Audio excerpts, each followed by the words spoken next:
FXBros.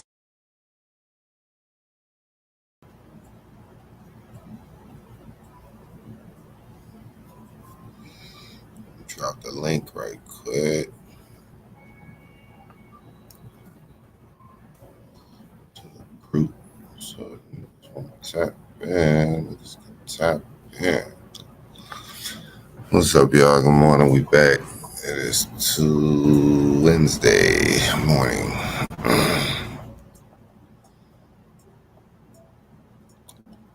Wednesday morning.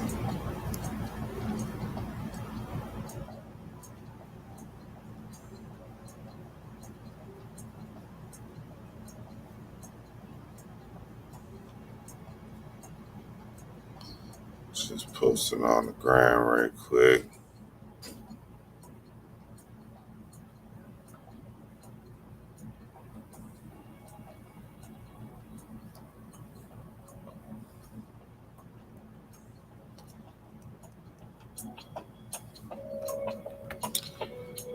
And we're just gonna get right into it, man.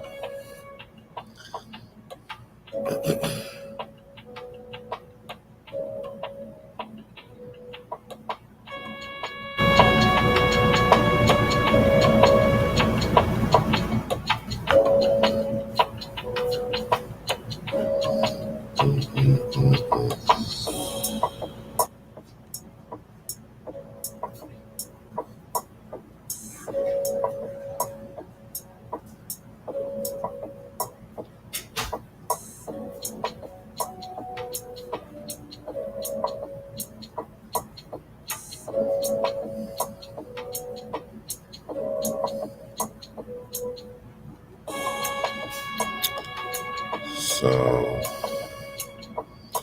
we didn't go live Monday. That was a holiday, federal holiday, Juneteenth. Tuesday, just a continuation of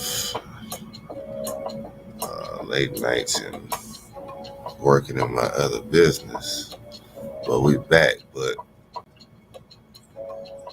nonetheless, the biggest situation at hand is the way the market is performing in a bearish fashion ever since we opened on Monday, really Sunday. We'll go over the charts. I know the last time we went live was on Friday, I believe.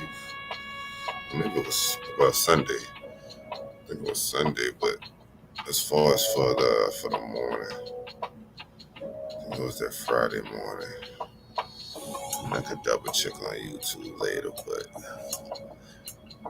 I'm just trying to get an idea of what bring my mind back to the past when we were strong on buys, the bulls were in play,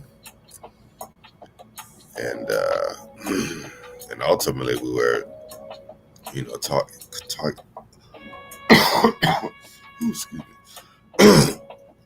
We was targeting this level from February 14th, this 4-hour gap we had.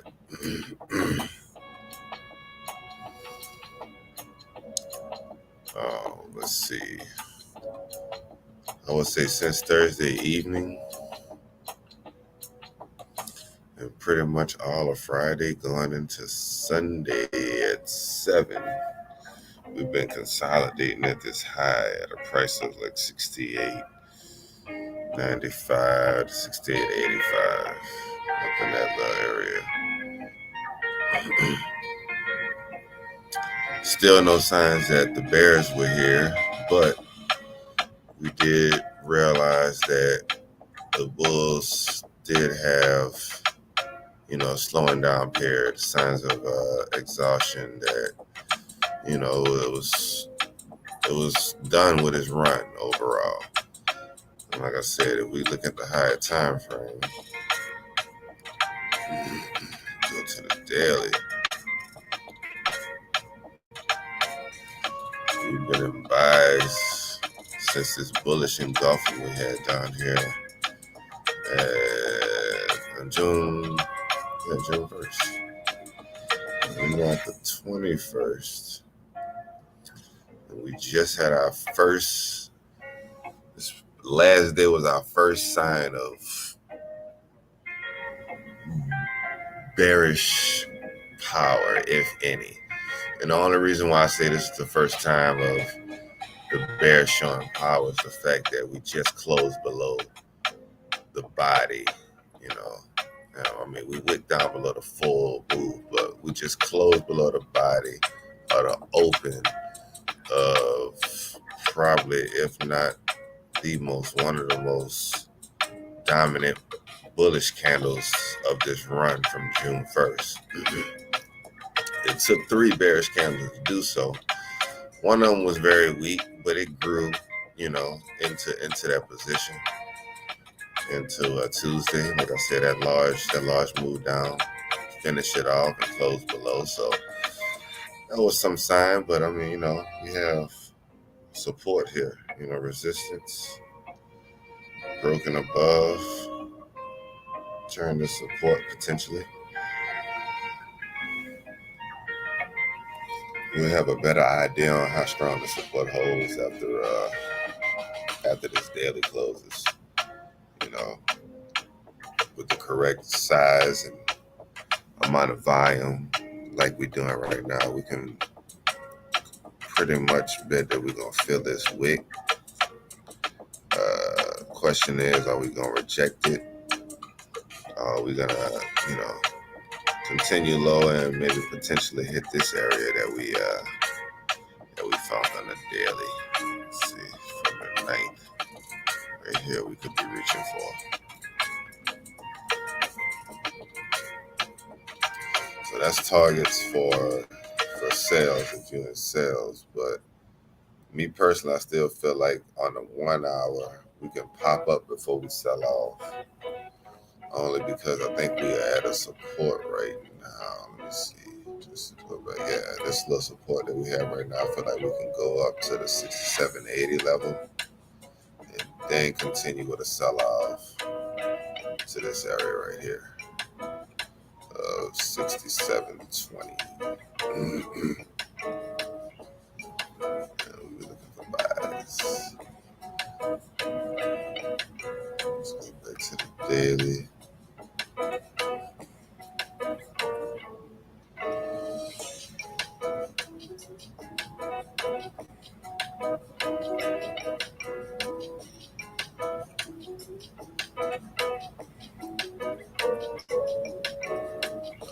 So yeah, overall, that's what I'm looking at.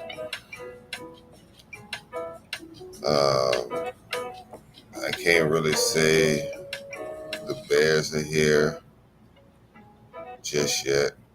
I feel like this market is reaching for something. We won't know if this is the confirmed move that it was reaching for. This was area of support that's pretty much created.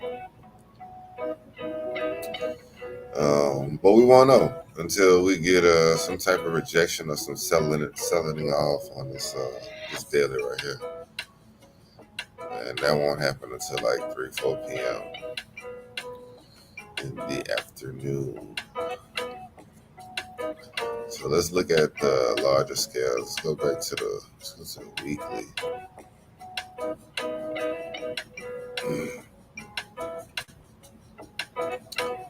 See, beginning of the year, we started here. This was our low of the year right there. The low of this wick on the weekly. Still, and since the marking of this was the week of January 30th, this is the high of the year. As far as the weekly is concerned, and this is the highest time frame pretty much one could watch or be willing to watch. I mean, nobody's really trying to watch the monthly. In the daily, compared to the weekly, we move extremely fast. You got 5 to 6 days, in the weekly candlestick. So with that being said, with this sell-off from the high of the year, if we're looking at areas to fill, that price really left a opening, a real large price differential between highs and lows of previous weeks or previous days or however, whatever time frame you're looking at. But we're looking for these gaps that price loves to target back to, revert back to. I look at it like a equilibrium. It's like a midpoint. This is what they call a fair value gap. No matter how far the market extends, bullish or bearish, it always has a price that's pretty much fair. Just like in any market, you have sales, you have time where stuff is overpriced, and then we find a mid-level where everybody's pretty much comfortable with paying $6 for eggs, and that's pretty much this right here. And the market would like to get back to that, or at least close in that, or whatever the case may be. So that's like a target. Whether if you catching swing positions from a low or any kind of support you see on any time frame, like these wicks will form some type of support zone. You see market breaking below that, that could be your first sign of looking for buys. On the daily or the 4 hour. We look for buys as the market swing up, and this area would be the target for that buy. Some people like to look at that as an area for interest. So when the market goes into this zone or into this gap, people will take sales. Either or is a very respected level in a situation to find in any market.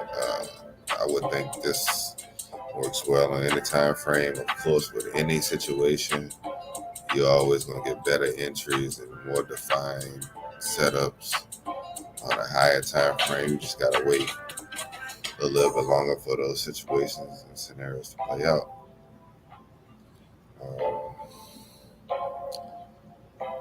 Right now, the big thing that I do see is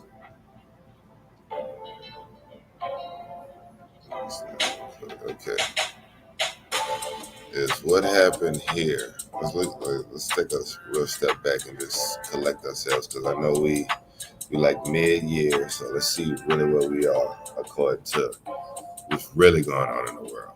What's going on in the world. Okay, we already know what this time is. Pandemic times, March 2020. It's when it hit America. Everybody went crazy. Market experienced extreme lows in all markets, stock market, forex, everything. So from that area, we'd like to look for areas that we can trade from or target. And typically, we would look for, double bottoms for liquidity, or even just swing high and lows for liquidity. Or like the new situation I like to look for is these price gaps that market likes to leave. Because I like to say wicks. They love to test old areas or go past old highs. When you have wicks that's not touching and not respecting each other, similar to, I'm trying to find one that is, so it's like this scenario. You have a small body with a wick forming, then this one forms, larger body. One move to the bottom, but this next candle wicks back up, and not only does it wick back up, but it matches and meets the low of this wick. Now imagine if this wick was just maybe like 1 pip above. That would be the price gap we was talking about. And you can see it better right here. Basically, what I'm trying to get to is that this was the last or the first and most lowest price gap that was left from the pandemic times, COVID lows. So April 2020. If I mark that up, so we can really see what's going on.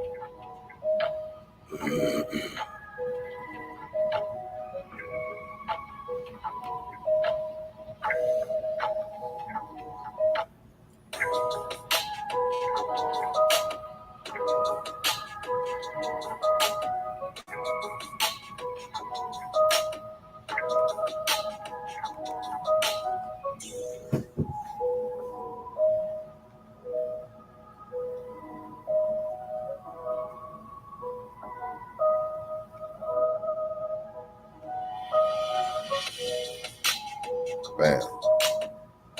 So one, we did see the weekly tap into this area, so that would have been a sweet area for buys. And note, you will see this scenario happen a lot where you see a gap. You'll see, it takes 3 candles to create this scenario. So after this third candle creates this low and then pushes higher, don't be surprised if the very next candle or the candle after that taps back down into this area and then just rejects it and pushes away instead of breaking through. We typically won't see a full close in on this gap until after some weeks have passed, after time has passed. On the hourly, that could be a few sessions or a few days at max. But on the weekly, as you can see, it's going to take years. So we go back. Let's see, I can say weekly gap from April 2020. So we can know what we're talking about.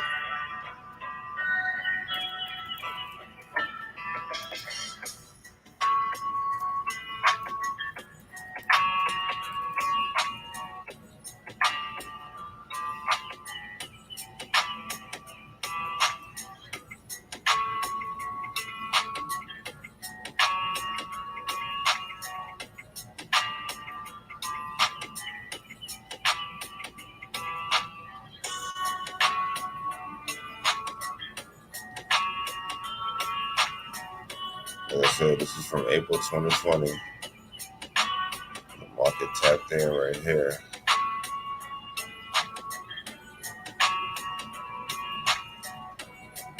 This would have changed your life. This would have made you a millionaire catching that ride, depending on how much, goes pretty easily. And let me play out.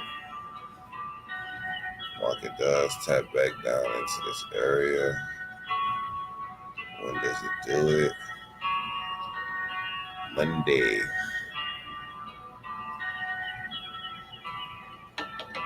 All right.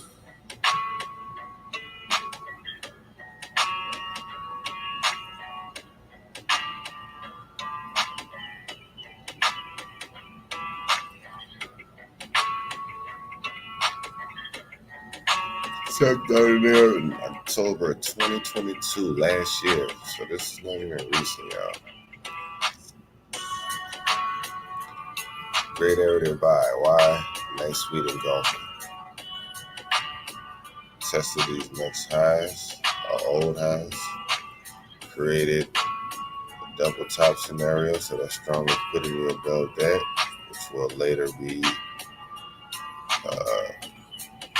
handled.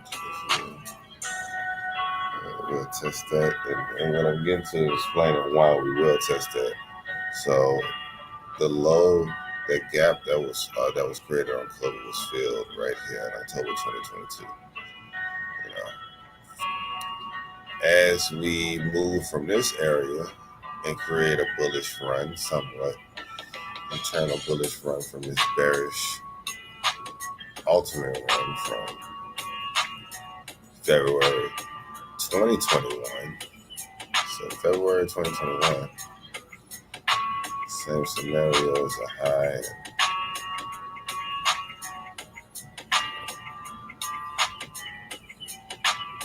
January 1st, 2030. So 2 years later, we had the same scenario of a high at the beginning of the year, February, if you will. So next scenario is we have another weekly gap that was left after we created this bullish push. Now, if I mark that,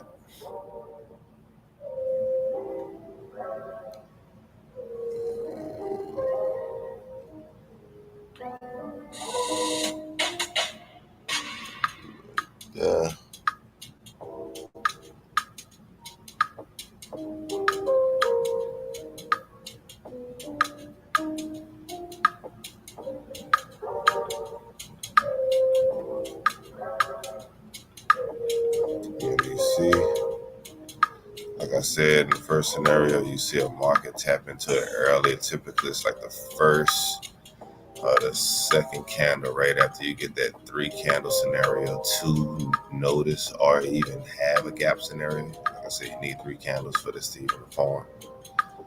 Typically, after that 3rd candle, after you see the gap, you can create the gap.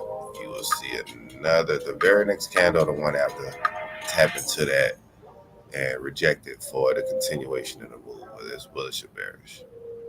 But nonetheless, after a few weeks, few months, market did tap back into here, tap back into this price, and pretty much fully close this to the body. We still got a little bit more price to go. For the most part, it did what it needed to do. Fill this gap and then reject it higher. I was more bullish on this run, especially I would have been more bullish if the scenario was engulfing. But with the color change setup that we look for, like we need multiple, 2 or more same color candles and then the color change. This scenario didn't work because we had a green candle in between these 2 reds. So if this was red, then we would have had a bearish candle. We would have had the scenario we was looking for. But nonetheless, this candle did not engulf the 3rd. So it was not a setup regardless. I feel like this push was just a rejection from this area. Same way we saw the rejection from this area from the gap of 2020 from COVID. Only thing with this rejection, it was a better and a more smoother sell-off into that price to fill that gap. I feel like that was more of a manipulated forced move. This is more of price and normal price action just happening at will. So that would also mean that this bullish push was the same situation, just price action, normal price action, no heavy manipulation with like COVID or war or any type of big major scenario in the world that's used as manipulation to throw off markets so the rich can get richer. We just have normal market algorithmic play. And this will be confirmed after we move higher. Like I said, we filled this gap on the weekly right here. We had a lot of wicks forming from it. But nonetheless, if we get this weekly, it should be a great scenario. If we get this weekly to close bearish and engulf, that should be one of the greatest signs, if not from this move here early in the year. This would be an amazing sign to sell. And we would be targeting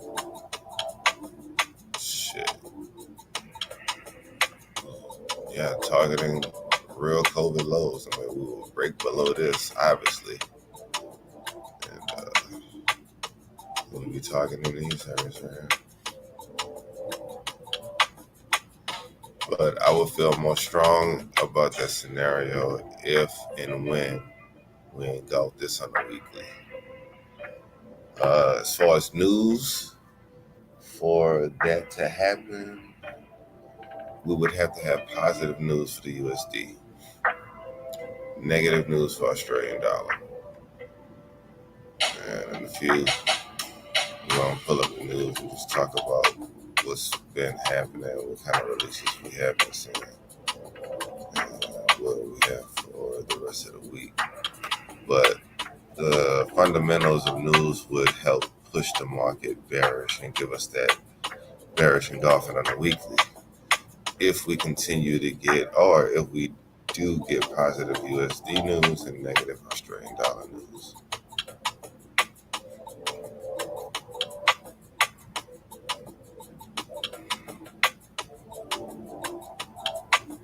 So,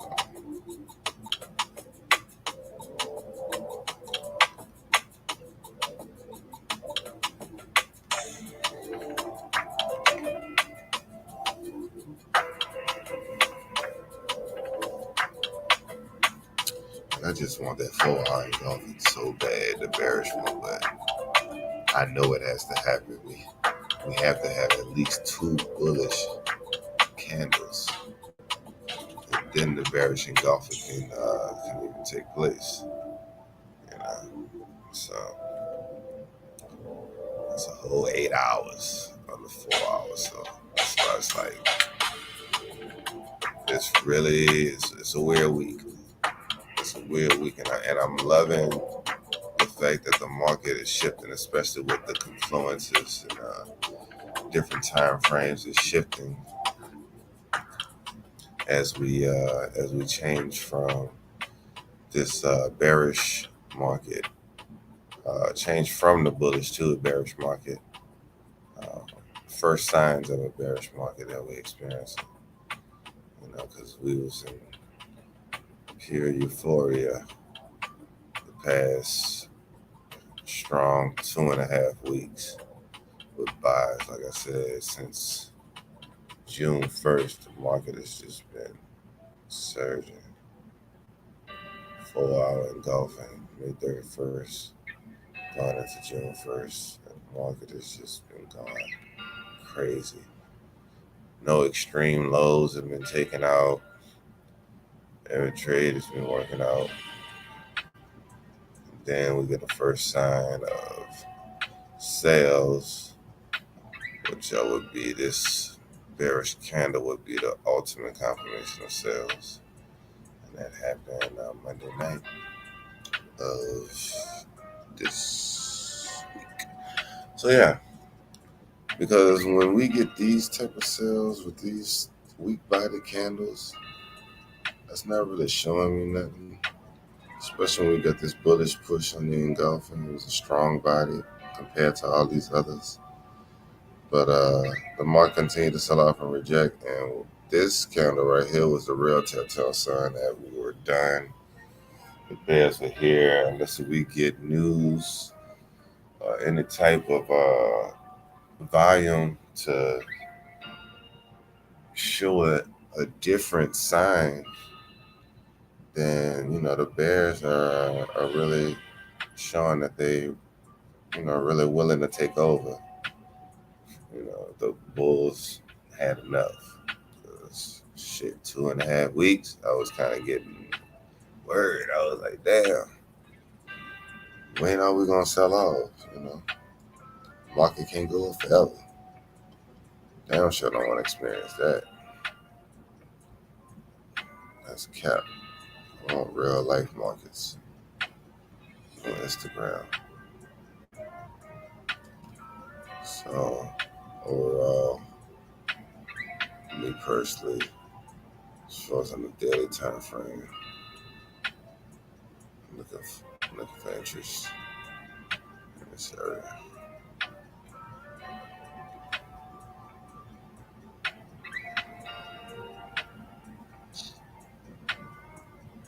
Like I said, this signal that was letting us know that we were in bulls. That was the first time price moved under the 50% range from the daily move that happened on the 15th, which was this move. And not only did we break below 50% range, we broke below that daily move.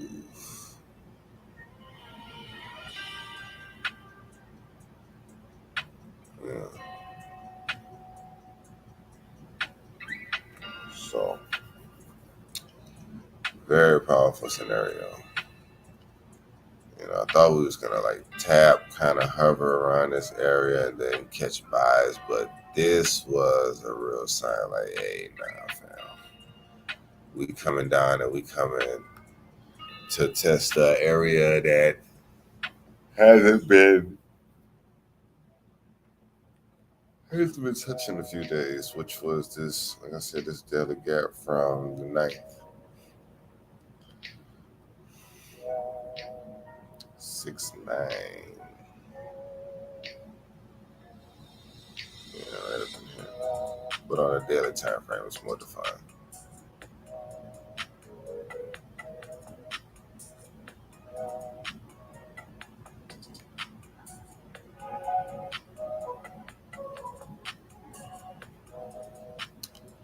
All right. A little bit. We better pull up the news. Go over that.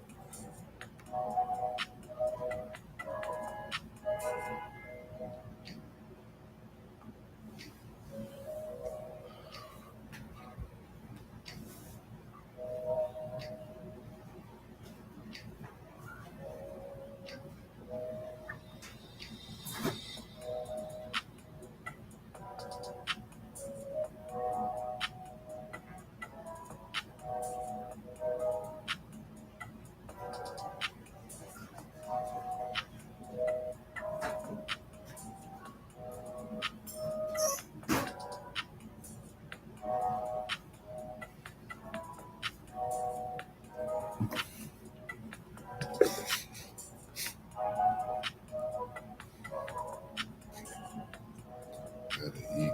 Drink. Gotta drink what I eat.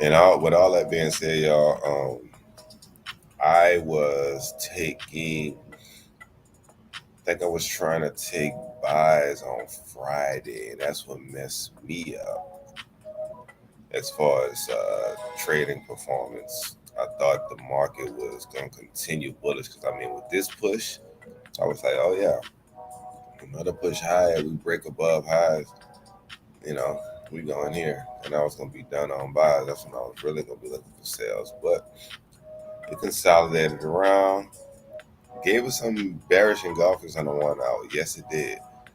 But I was looking for that 4-hour confirmation to go with this. Even though on the 4-hour, we did get that confirmation, but it just went in our fashion. The first signs of it was this bearish candle. We didn't close below this wick. As soon as we did and created like a pin bar type situation,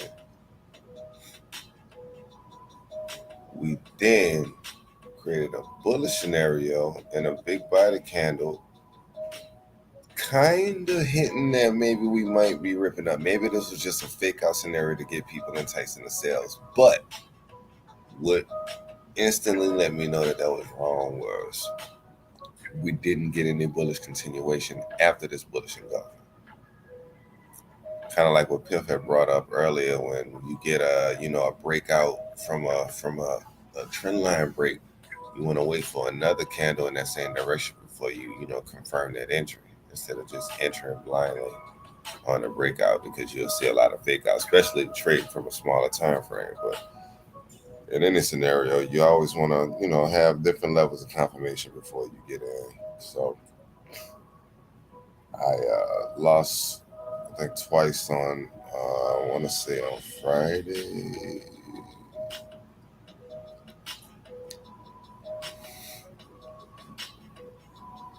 And I didn't take any buys off this one, off this 4 hour, none of these 4 hour engulfings, because of the way they were positioned. I don't like taking buys at the top. I was looking for a pullback, so that's why these scenarios were working out. I know I didn't catch this one on Monday.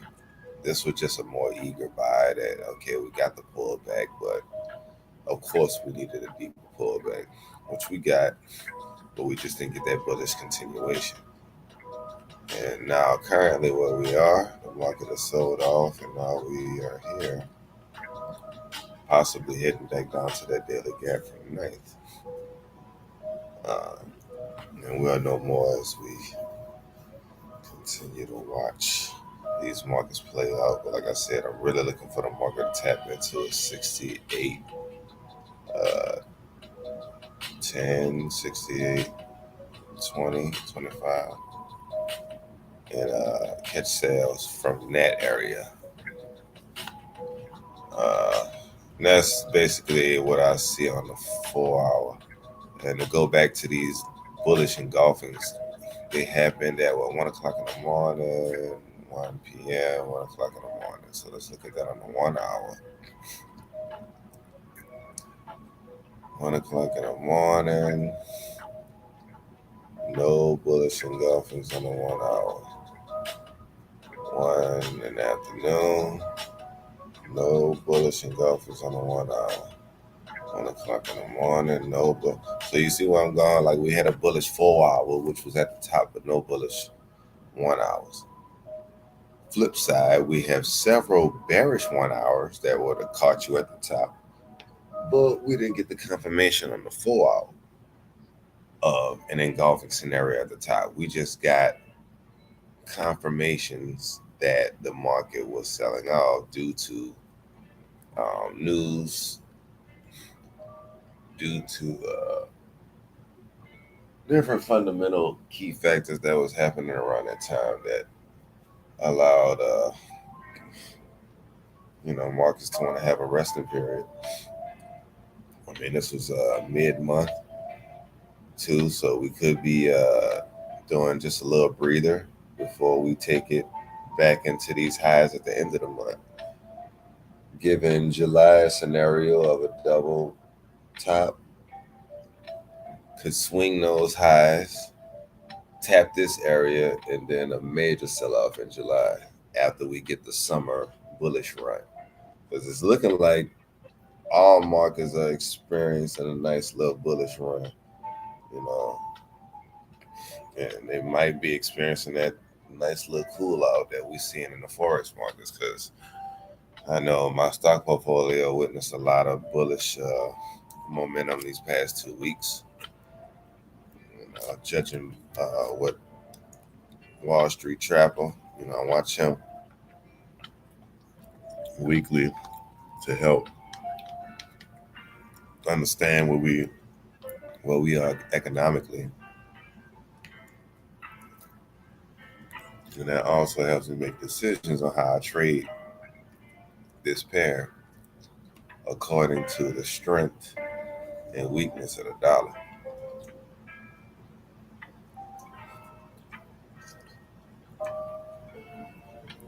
And I understand how strong and how weak the dollar is compared to the numbers that the economy is providing.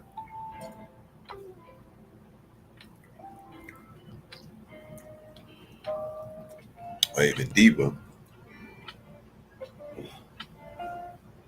how people are reacting to the economy.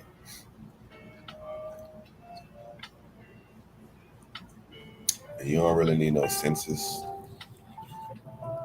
If you got a pretty decent family size, or even if you work for a company, you got a lot of employees, just look at the temperature of everybody. So everybody vacationing, everybody shopping, everybody playing and struggling.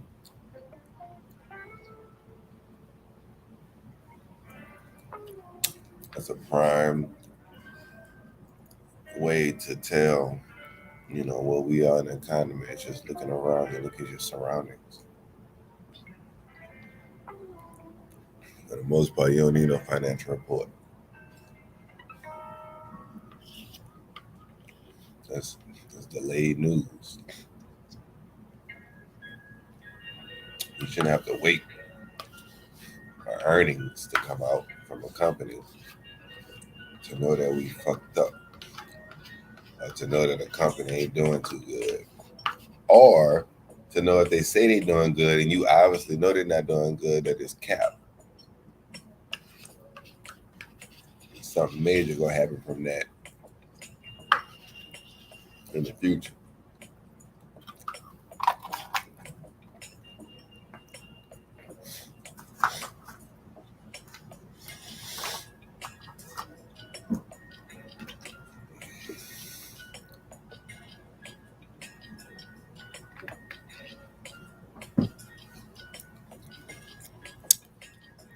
All right, let's pull up the news right quick.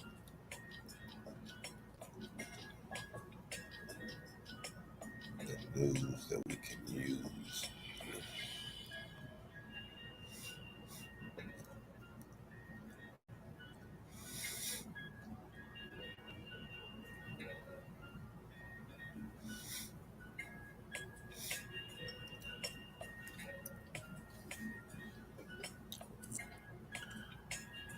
Yeah, I see you on YouTube. I see you, Ali. I see you short. That's good. That's good. You caught shorts. Yeah, I was still expecting buys on Friday also, bro.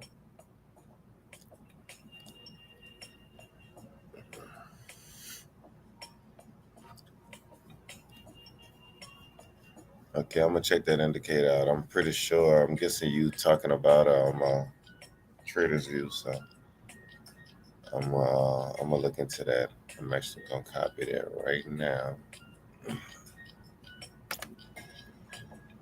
Let's see what it do. Bet. Yeah, I'm gonna check into it, brother. Appreciate that.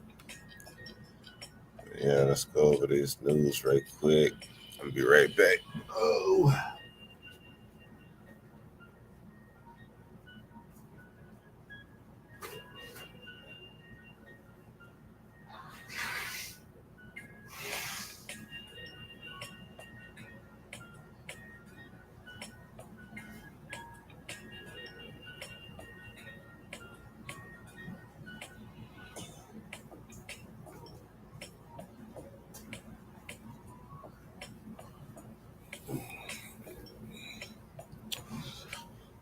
All right.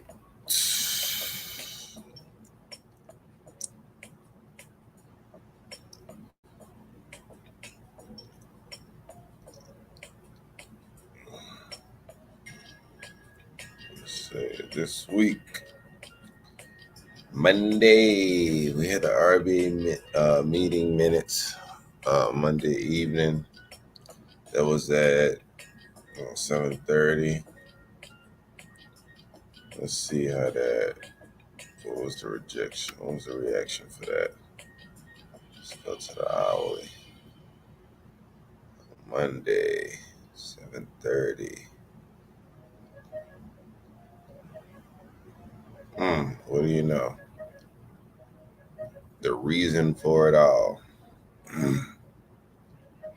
Because I really was expecting I was really expecting bulls, especially after this move down. I felt like that was the dip down, tapping into this area right here, not fully feeling it, but enough for price to react for that and continue on bullish for us to tap into this area that I was interested in. But I would have felt more confident with that with this hand if we would have had an engulfing scenario off of here. It wasn't strong enough for me. And I've seen a scenario happen a lot where we get a lot of exhaustion, a lot of small body candles. And if they would lean to a side, you know how it's got a little swing, little like we about to go bullish, but nonetheless, ultimately what it's waiting for is a news release. It's waiting for something to happen. This is a build up, it's like a tightening of the spring, a push on the spring, and then it's just gonna pop off. That's basically what we see when we see markets really get into this these small body, small wick candles for long periods of time. That's a setup for something that's bound to happen soon. Typically, the news on Tuesday, and this was a federal holiday. Tuesday, we had the building permits. It came out as a 1.49, consensus 1.42, at the previous of a 1.417. So we are up. That's good. More building is good. That should always be up.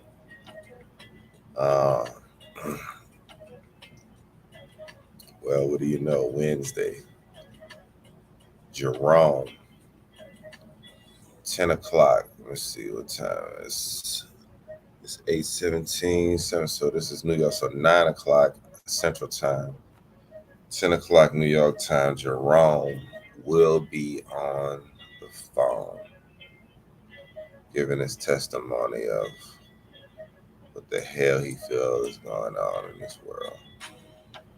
Y'all can just take heed if y'all want to, or pay it no mind. I like to see what he's talking about, but regardless what's going on in the in the feds, anything, we still gotta handle our business out here in these streets, and that's what we doing with these markets, is pulling profits out. Damn, what the government doing.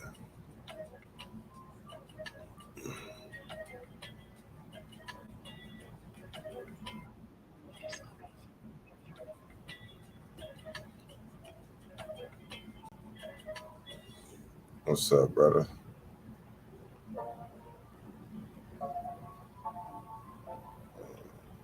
What's going on, man? I don't know if you can hear me good or not.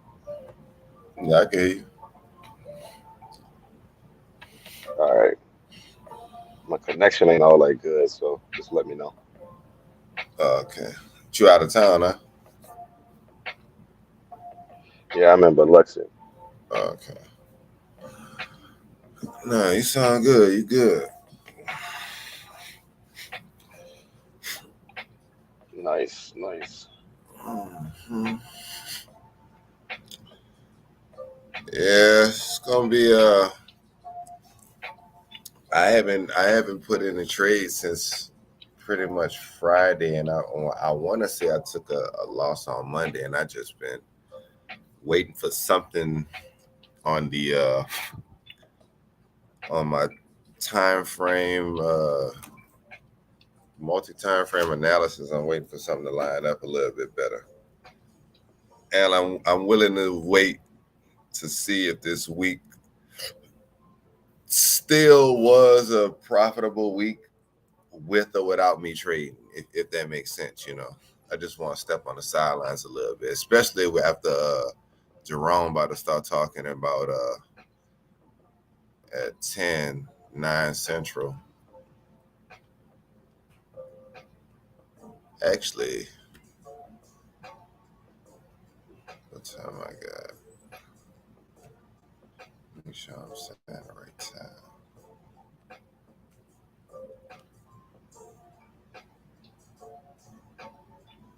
Yeah.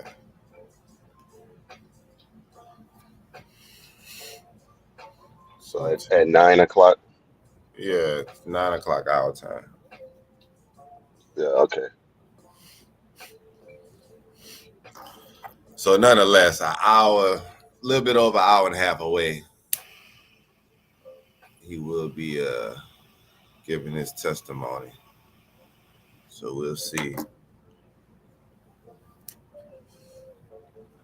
We'll see how the markets react to that. So I may Yeah. have a Are you scenario. are you expecting anything?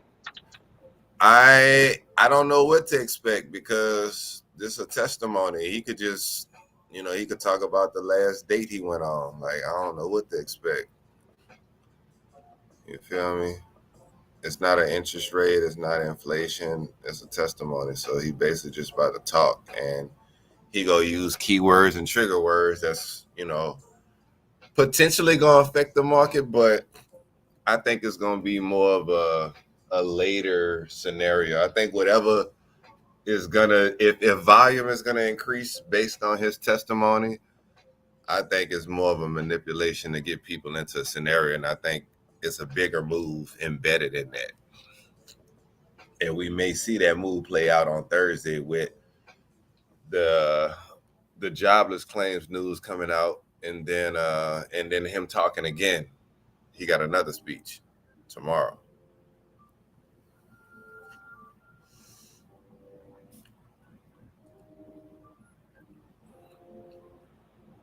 Yeah, that's like you said. It's one of the ones. Just stay on the sideline and see what happens. Wait for a Yeah, better setup. yeah. Ali is on a run. It's 67.50. Yeah, it's probably gonna hit that with ease. I mean, it's already there. But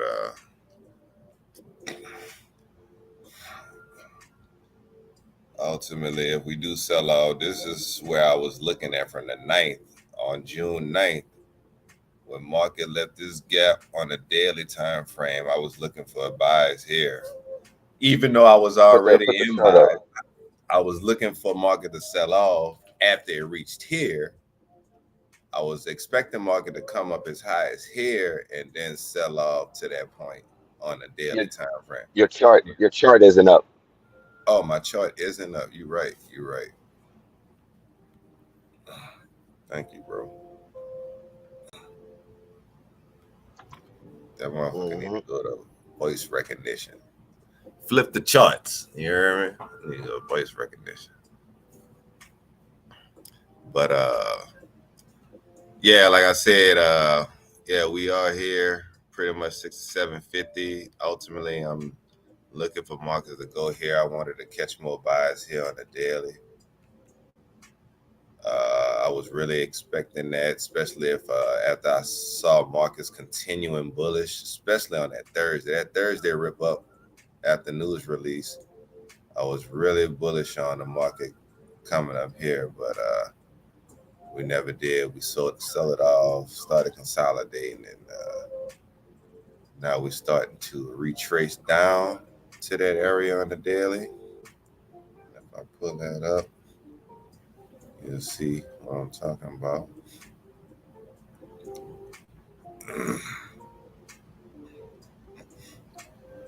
We have no other scenarios like that pretty much until down here from the first. So that's, yeah, if we get there, that means we've surpassed this. So my focus is on here to see how markets will react from that. Maybe Jerome will make the markets go lower, and I'll catch some buy entries down there and see how that plays out for us.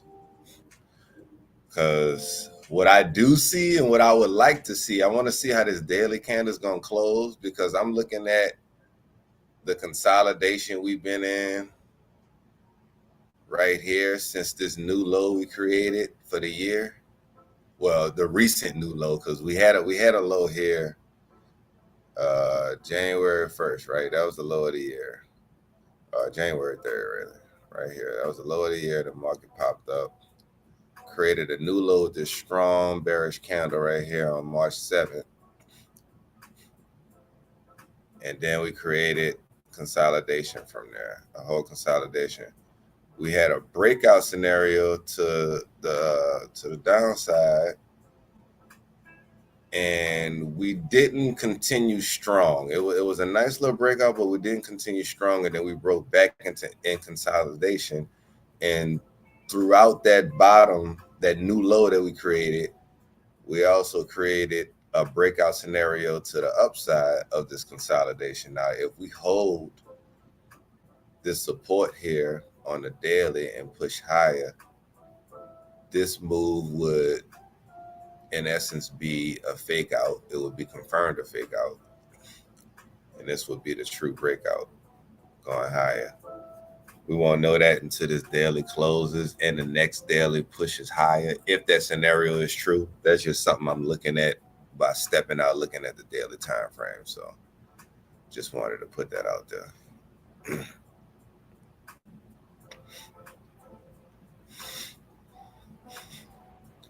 Like I said, Yeah, that's important to see where those zones at right there, like how it's reaching down and tapping those recent what one, two, like three, maybe you can count four, but three for sure touches that it did.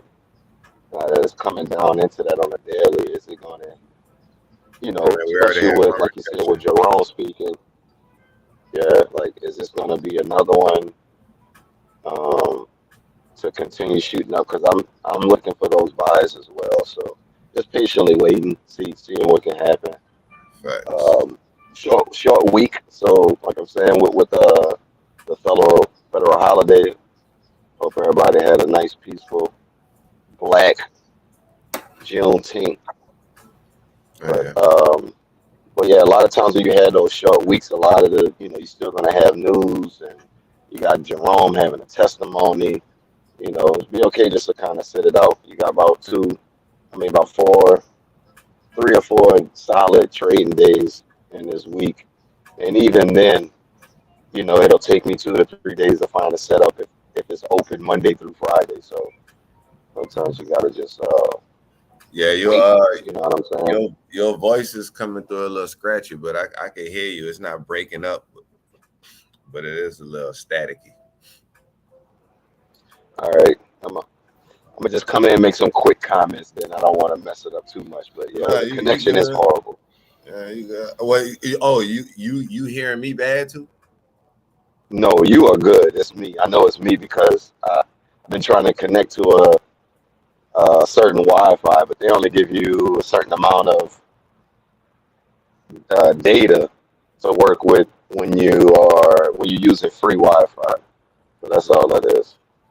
Yeah, because when you initially got on, it was clear, and then when you started talking, that's when it started scratching. So it's weird.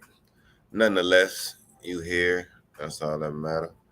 But one question: did you find it very weird that we did not get a bearish engulfing, a color change from these sales? Like, did you find that like the market kind of took that away from you or some shit? Um, to answer your question, yes, like I have that feeling. Like, oh man, I I see mean, what you're not trying to not do. not to say But like the market is against us and nothing, but I know you was waiting for that like that confirmation because I was. yes, like I like those confluences that happen. So when it doesn't, when you just got some crazy movement happening on the 4 hour, you waiting for that color change reversal. You don't get that. Sometimes you may not even get that on the 1 hour, but you'll still get a nice fire sale. Those when that happens, if it's in volume, what I like to look at are those sandwich engulfings, and I'm gonna have to get a video to break that down. But that's when you got in volume, you got movement. So let's say if we go in bearish, and then you have a strong bearish candle, little rejection, bullish candle come right in, and then the next candle goes up to cover that bullish candle, but it closes bearish. So now you got a bullish candle sandwiched in between two bearish candles going in volume. So sometimes I like those too after that second close on that bearish candle. So I Did you call see that those like scenario on sandwich. the 4 hour? No, I saw it on the 1 hour. Oh no, no, no, no. I'm sorry. On the 4 hour. On the 4 hour. So well, like I got the 4 hour. Well, explain that a little better. Like, So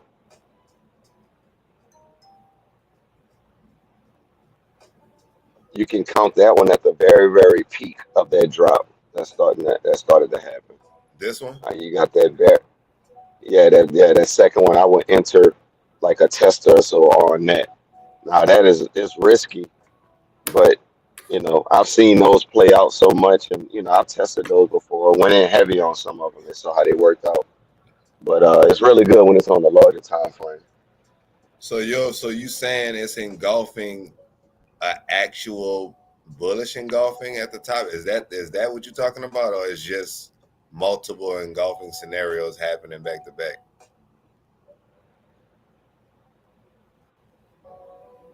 Um, it'll have to be multiple ones. Like that one at the top would be tricky just because it is coming off a bullish. But the fact that it did engulf that bullish engulfing because it was right at the peak, you saw how that bullish engulfing didn't really close with like real heavy. Like the wick is Right, longer than the body. right.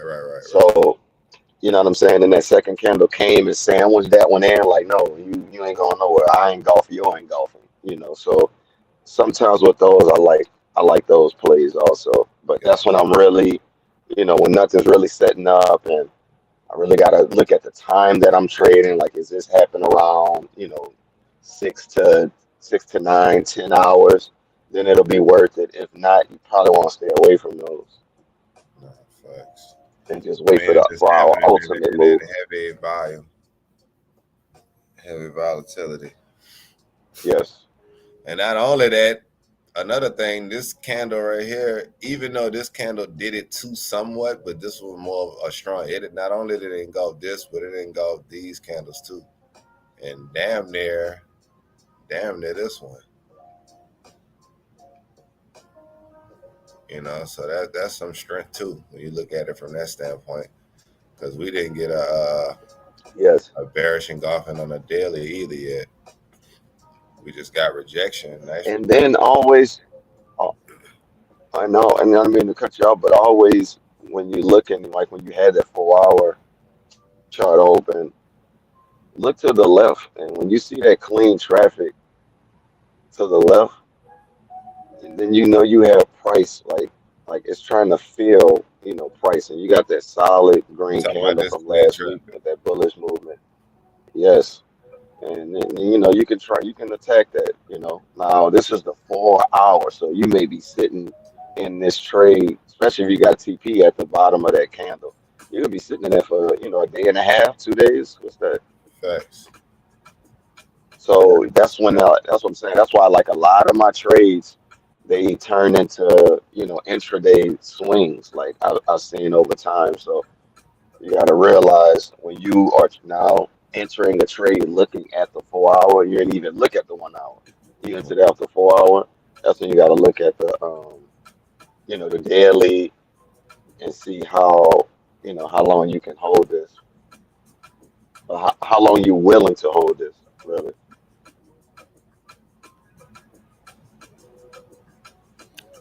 Facts.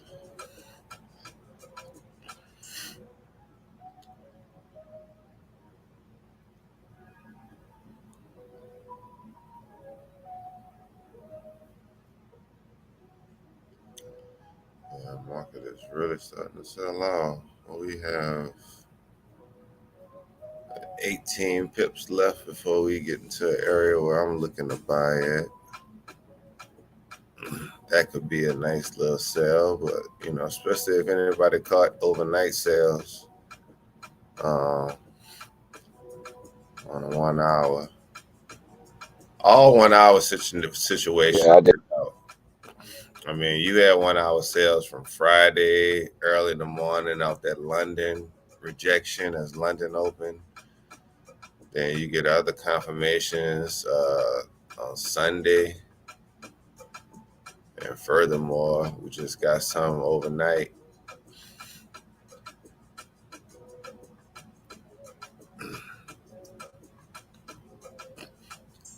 Attacking these lows down here.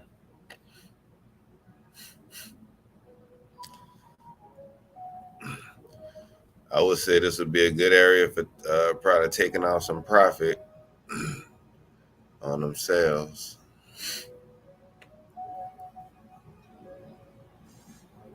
Yeah, totally agree. Totally agree on that. Try to see if you could reset your mic or something. Like turn it off and turn it on. See if that'll fix it just for future use.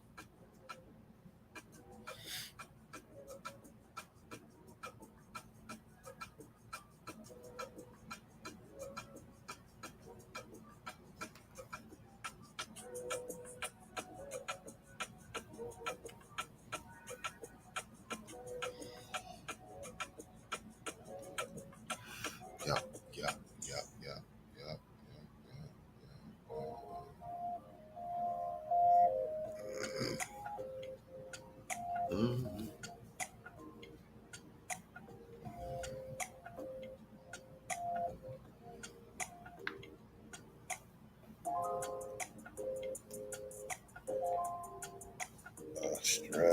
dollar.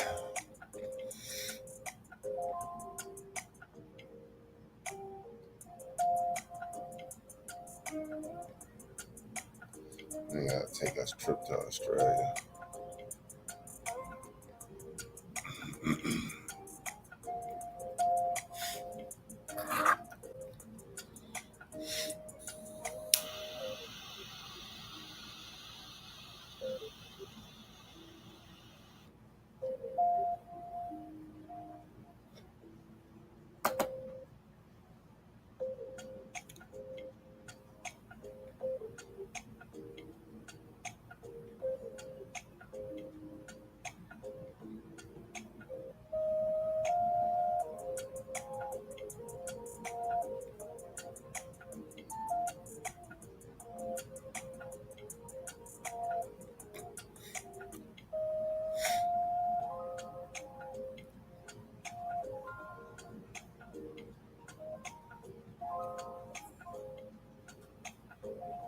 Let's see. Hitting on. Let's see, anything but the close. It's about to close. That's fine. 4 hour about to close. Let's watch this. Then we have 1 more hour left for Jerome, so I'm trying to see if I'm gonna stay on live or not. I mean, yeah, I'll probably stay on because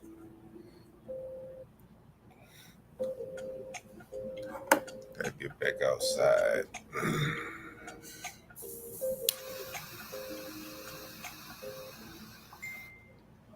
Catch the damn thing.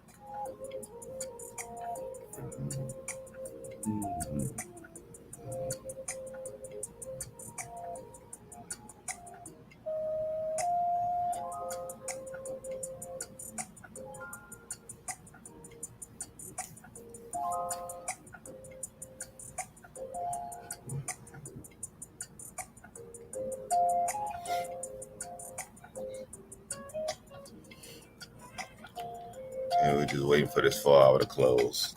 In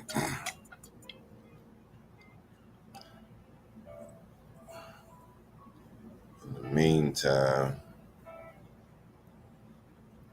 let's take a look at some other markets.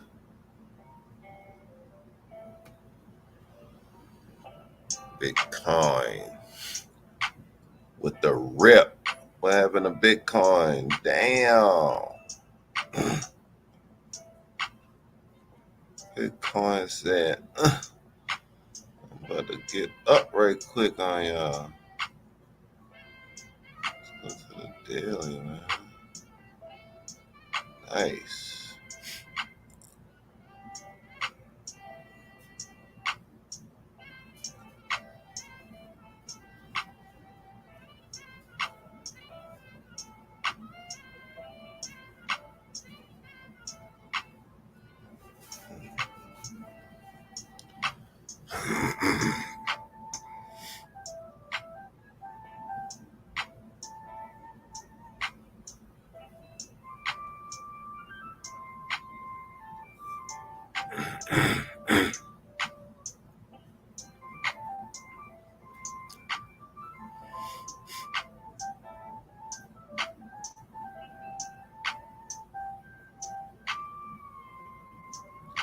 How much was Bitcoin at the beginning of the year?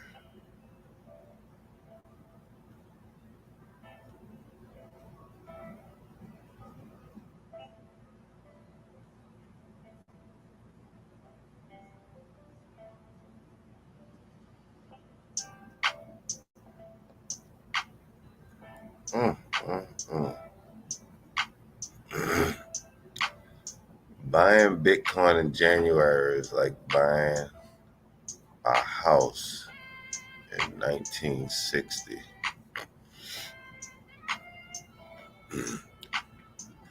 Let's see how much that house gonna be worth at the end of this year.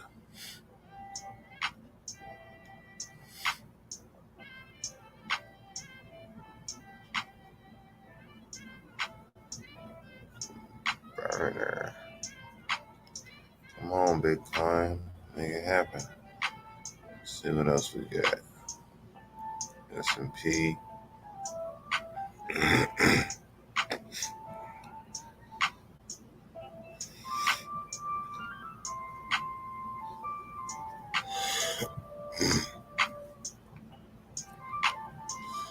We're on a nice little bullish run.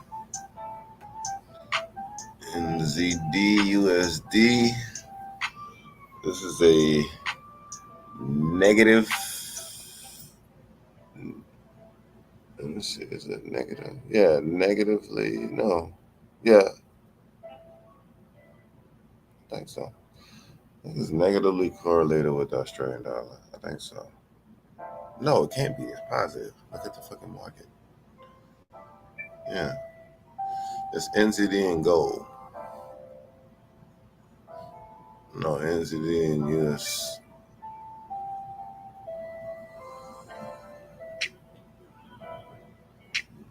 Yeah, this is the opposite.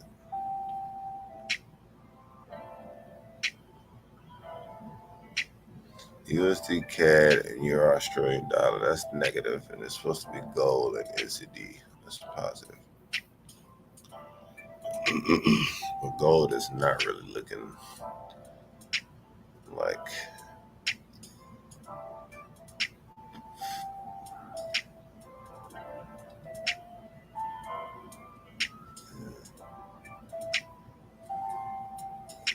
not at all.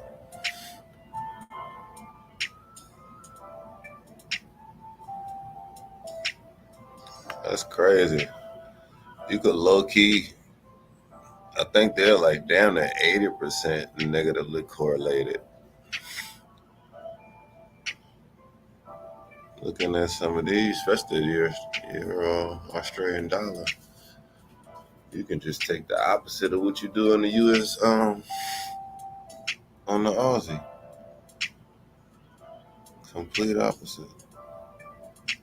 It's crazy. Real strong correlation on the negative side. NZD is a real strong correlation on the positive side.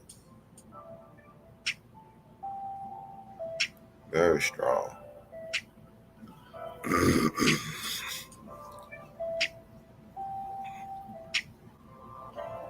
USD CAD, it's a little weak. NZD, it's positive. NZD is positive, but it's also like a lagging. Cause you see how much dominance we have on the sales in Australian dollar? And then you go to NZD, we only have these two, even though we have an engulfing, which is sweet. We only have two bearish candles to justify this bullish momentum we've been experiencing. And not only that, the NZD didn't sweep a high. This was strong resistance on a daily. We pushed past. New Zealand dollar did not create a new high. It's actually continuing in this bearish structure, creating a lower high.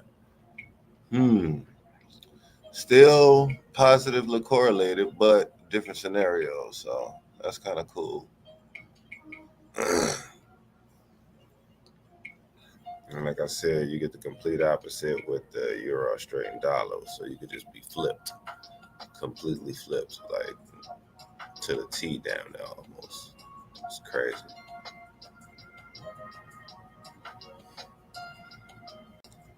What's up, bro?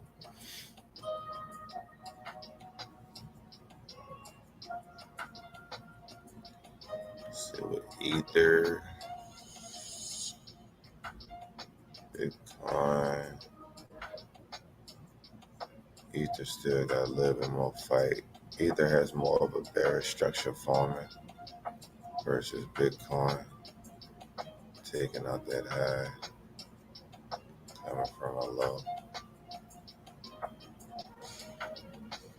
coming from a low.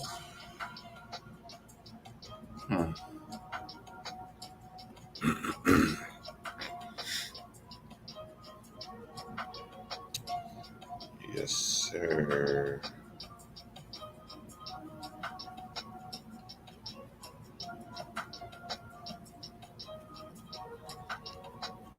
Let's see what's our data on the daily. Volume is 41,062. 558.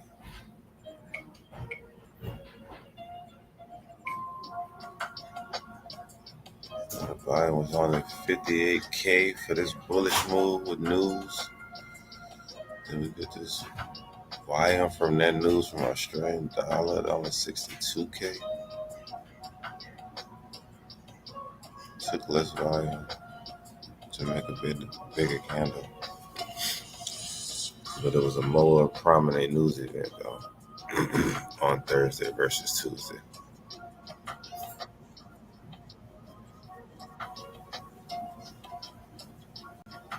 Yep.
Right back.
Oh yeah, he got bad connection for real. Let's see what these small time frames looking like towards these trend lines.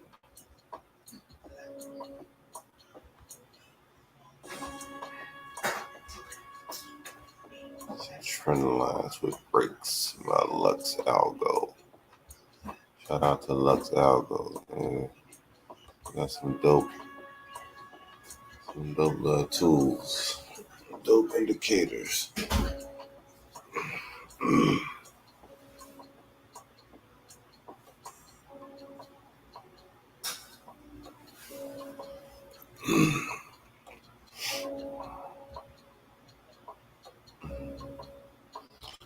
I'm not sure on what consists of the breakout indicator, what caused it, but hey, I just like the trend lines. But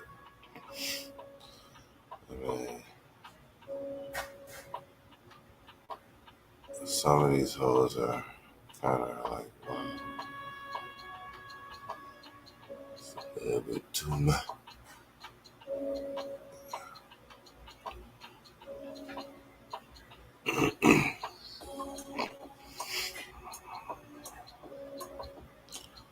So I'm gonna take this out. See if we can draw our own trend lines. How about that?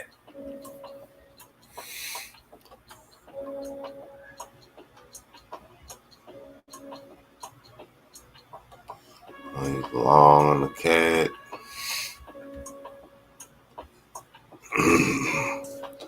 What you trade, Ali? What you trade mostly?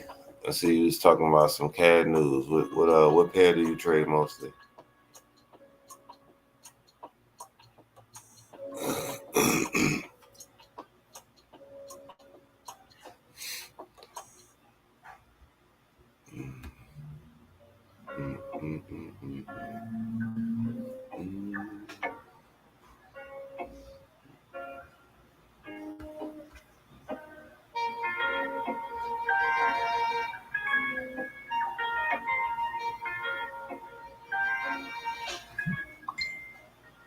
Take this shit off.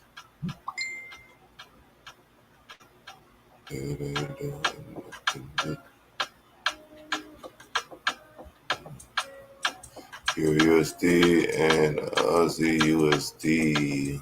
Bet.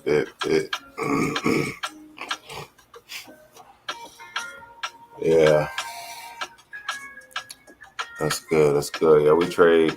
I mean, you know, Australian dollar, 24/7. That's really all we look at. But typically, you know, the higher time frames are medium to high, 1 hour, 4 hour daily. We got people in the group that also scalp too, so we do it all. That's why I'm about to look at this 5-minute right quick on these trend lines and see what it look like. Yeah, Australian dollar is pretty lit. Like I said before, I learned about it years ago from a female trader that just spoke so highly about it and said it was very easy, very easy to predict the movements, and I've been locked in ever since. Shit, we've been locked in ever since. So.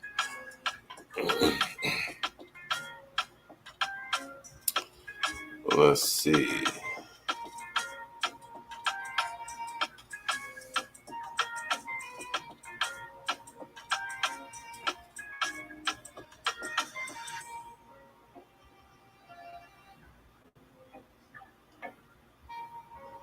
From this last move on Thursday, I would say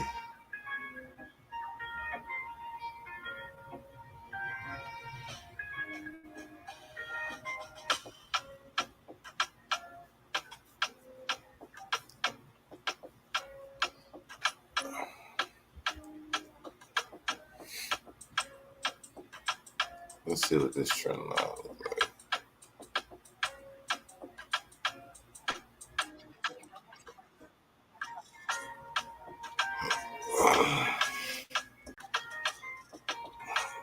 What's up, brother?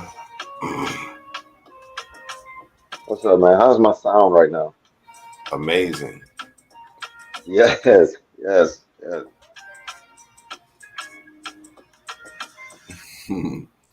What you had to do? I went back in the room Oh, and okay. connected to the Wi-Fi. Oh, what, you was on the beach or something? Yeah, man. A quick little day trip. No, I was just saying you had the laptop on the beach. Oh no, actually, I'm on my phone. I brought my laptop, but I got on my phone because I was mobile. I ran I ran outside. I went to the Oh, okay, parking lot right quick. bet.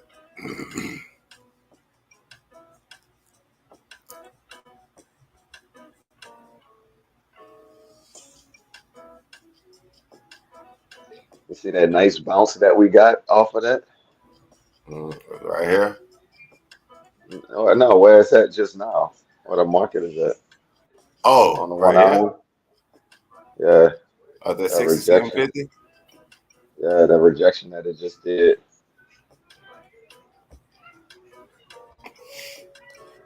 Yeah. Like I said, this is really where I do want to take sales into that area where I want to buy it, but this is where I want to sell in here. I got a order at 67.80 because Yeah, it's gonna happen. It's I gonna happen basically better. I basically wanted to catch this engulfing. That's basically what I'm trying. I'm trying to get the market to get back in so I could catch. I still feel that this engulfing is true and it's gonna reach down to here. That's what I feel.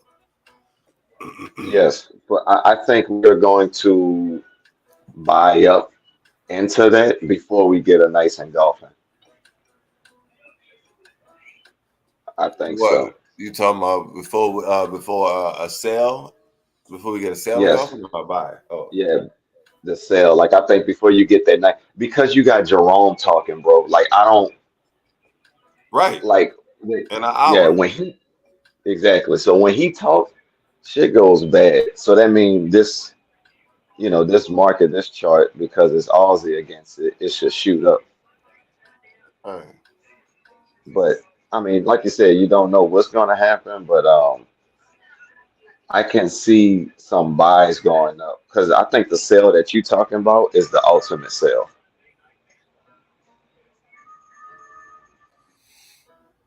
Which one you talking about? like the sale that's gonna happen for the rest of this year. Well, like if the market come up here, Yes, in those areas. yeah. Uh well, I don't know. You know what? I will feel highly confident that if the news that whatever he's about to say, if it creates another bullish run towards this area, I could definitely see, if not next week, the first week of July for NFP. I could see that creating a tap into here and then a sell off. Because I know we're approaching the end of the month.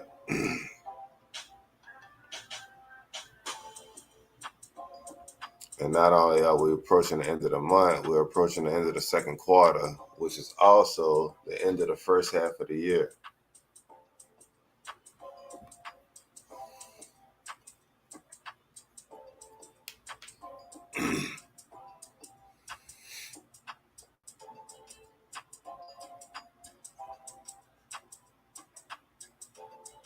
That's why I like trend lines. This right here.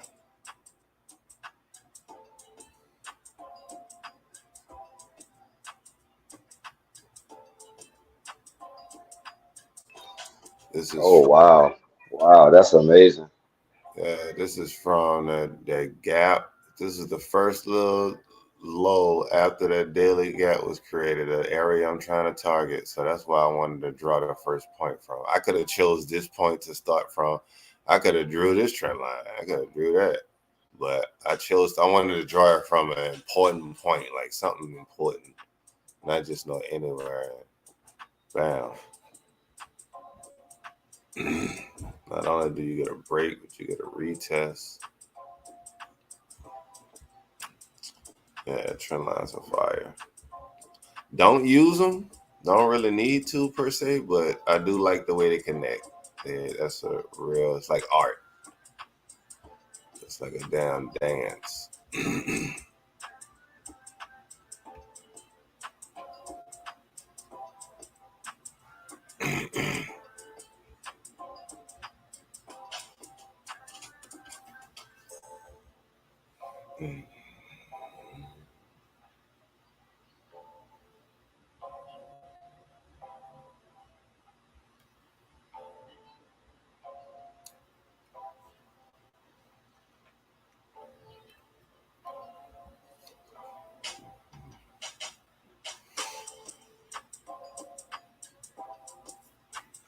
Mm-hmm. Yeah, we're gonna let the live run until Jerome talks, and we'll wrap it up just to see the first little market reaction. I do see a 1 hour wick we can fill in volume. So that's a good sign for sales. If you're still in sales, 4 hours, same scenario. If you're still in sales, so that's good. Yeah, I took sales overnight and took profit when I woke up. So I was yeah, it's nice to see these sales continuing. So if Jerome wasn't speaking, then yeah, we are going to continue sell off. So we will see. Right. Just looking at technicals, right? Let me say it like that.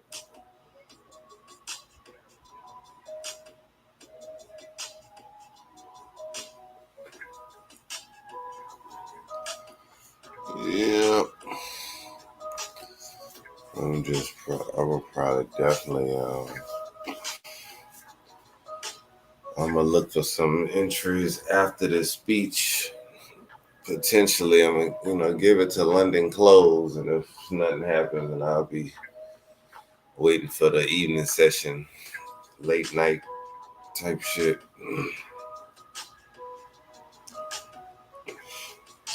I was just like, man, even though we getting some nice sales, but I was just like, something just not lining up. I need to see a bigger picture. I had to step back.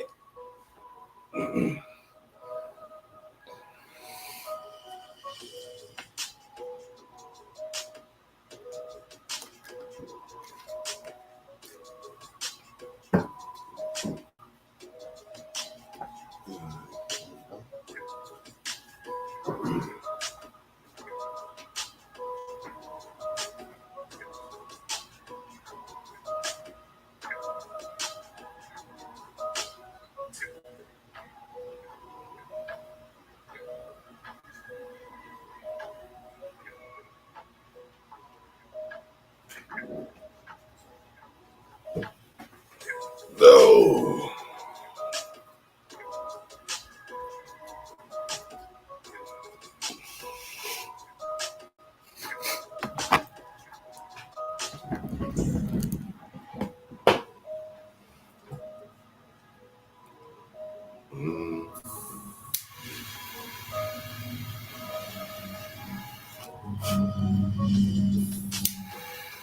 I was just letting y'all. I got Mid Journey. I'm paying for that AI art so we can finish that book, bro.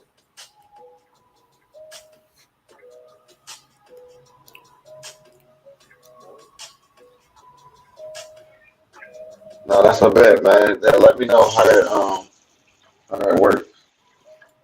Yeah, it's mostly it's a Discord thing. You gotta have that Discord app that them gamers be Oh, using okay. this. But was definitely gonna probably use it for like different like scenery and shit, like, you know.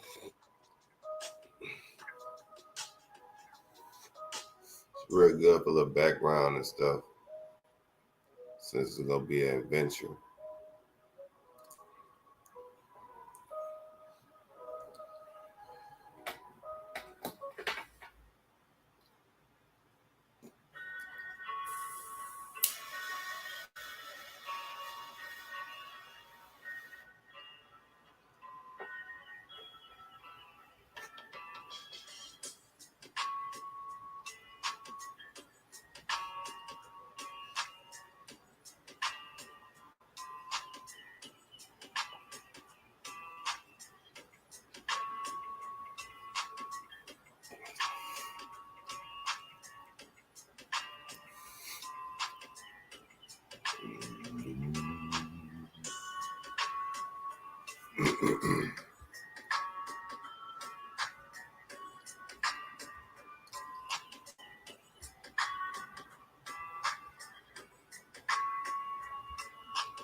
I know your stock's been doing good. Mo's been having a nice little run these past few days, past week really, since last week. Yeah, it's crazy. Like the stock's been doing good, but the economy been doing bad. Yeah, they gonna say what they want, man.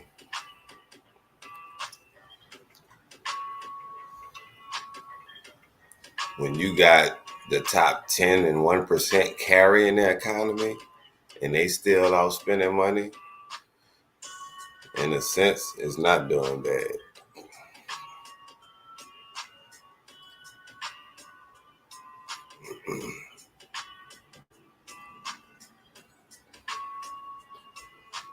But, you know, that shit been lopsided and gonna be that way.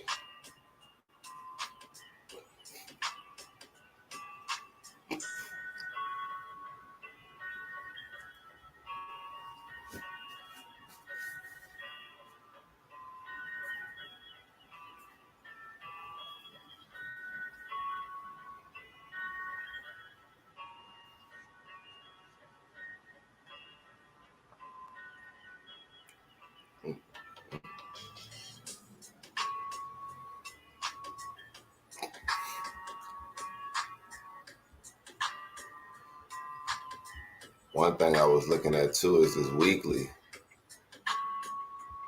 potential engulfing situation.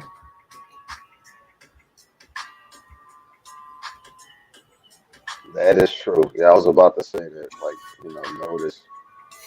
notice this weekly candle and see how that may close. That'll determine a lot too. Facts. But yeah, we could easily wick down and reject hard from that area too. So, All right. because that bullish candle was solid. So like, if we get another solid one to engulf like that, that could be an early sign of consolidation. True.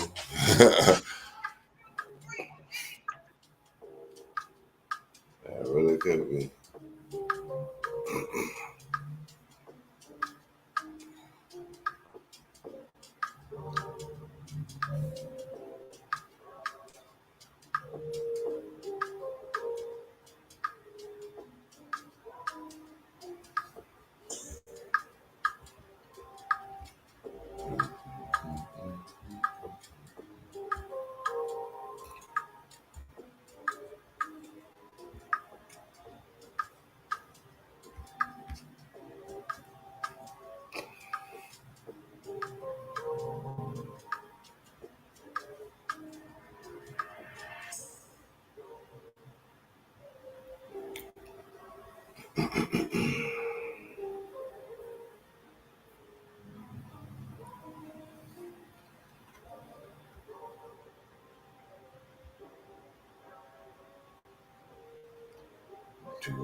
What's the weather out there in Biloxi like, bro?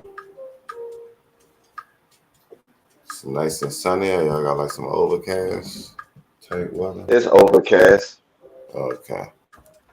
overcast, and was a little. They've been having like scattered thunderstorms all around the Gulf and shit, and a lot of crazy weather. I mean, even I know out there in Marshall and Texas and stuff out there, they've been having power outages and stuff like that. So Yeah. there's been some crazy weather. All that heat. Yes, yes, that's the crazy part. Like it's been super, super hot, and then you got this crazy weather, windy, rainy, and yeah, it's been crazy. It ain't raining right now though. Just overcast. Yeah, it's always look like that out here. Then soon as noon, 1 o'clock get out here, it'd be beaming. Steaming, beaming out here, boy. crazy.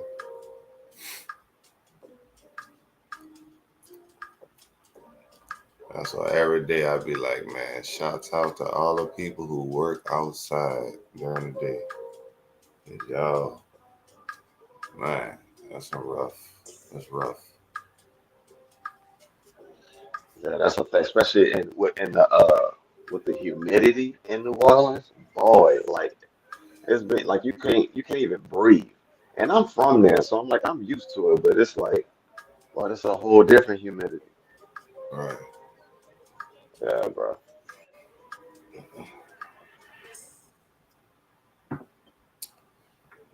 It's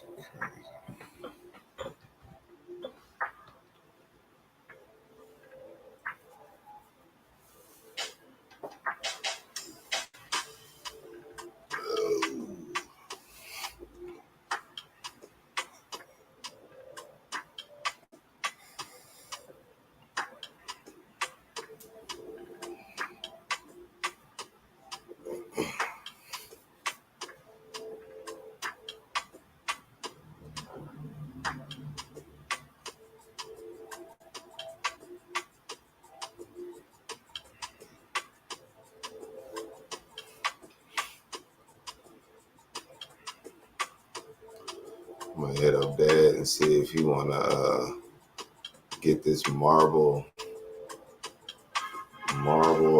fireplace mantle, or maybe if y'all are interested in it.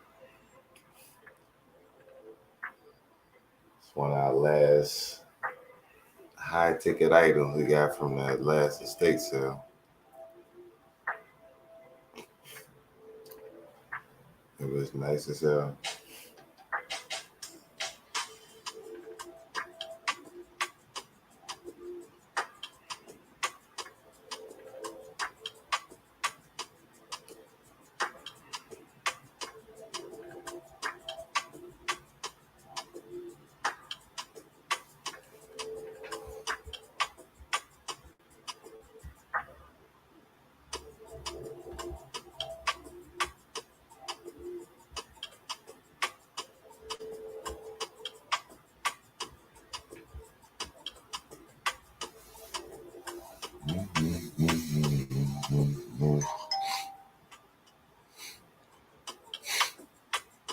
And shout out to Ali in the comments, man, for the conversation. Appreciate that. For giving insight on what you trade now and what you're looking at.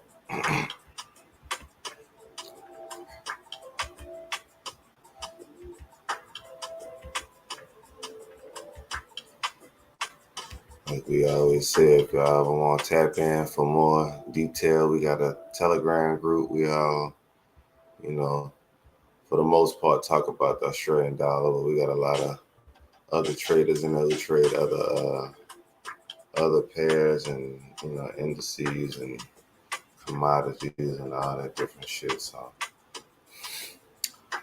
just holler at us and let us know. We're just a growing community of just real traders growing. And nobody got no Lamborghinis or Rolexes. Yeah. Face sad.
40 minutes left to Jerome open his damn mouth.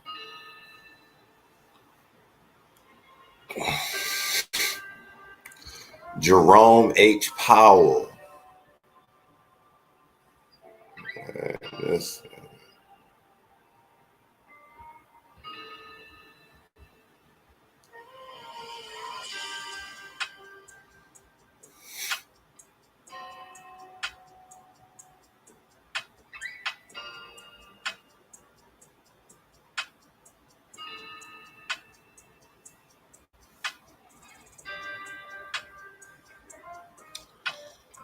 It said they remain strongly committed to bring inflation back down to our 2% goal.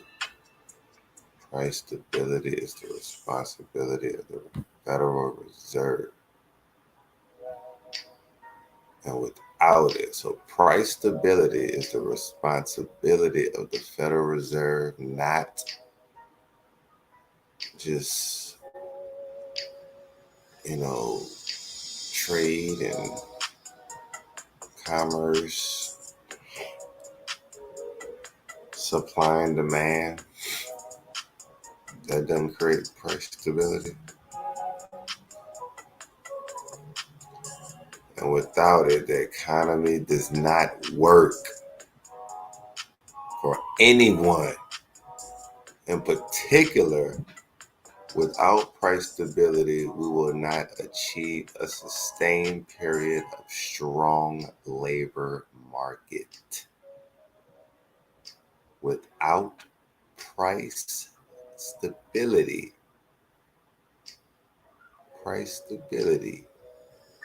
we will not achieve a sustained period of strong labor market conditions that benefit all. Is that what he's going to talk about? What you looking at? Probably sure. That's probably what he gonna talk about. But I think this is just a general thing of what they say they work on. Like raising the rates? No, I mean raising the rates was what they was doing to combat the inflation increase. And that's and you was talking about bringing it down. In order to do that, they gonna have to raise it again. Well, I mean, yeah, that's true. In essence, that's true. But I mean, I think it's been coming down, right? Or no? Shit, I don't know, because it looked like they keep on talking about people keep spending money too much. Right. And that's one way that's how you handle inflation, by stopping people from spending. You raise the prices so much to where they can't spend no more, and then that's how you combat inflation and shit. But when everybody getting money and flipping and houses selling because people moving to Texas and all this and all that, it's people can handle the price increases. So it's not really like a recession like they say it is. I mean, on paper it is, the 2 negative periods of GDP or whatever. Like we already had that. So yeah, we're in a recession. But does it feel like that? No, it just felt like the same old shit that, you know. I guess to most people, if they listen to that word long enough and they watch TV enough, they probably go feel like it. And if they lose their job, they go feel like it. Maybe that's what Yeah, I'm that's what just. I'm talking about.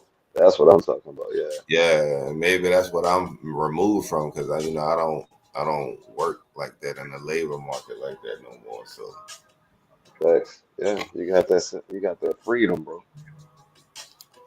yeah, it's yeah. I guess that freedom and just a mental level of stability,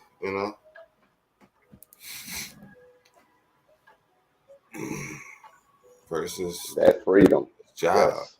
Yeah.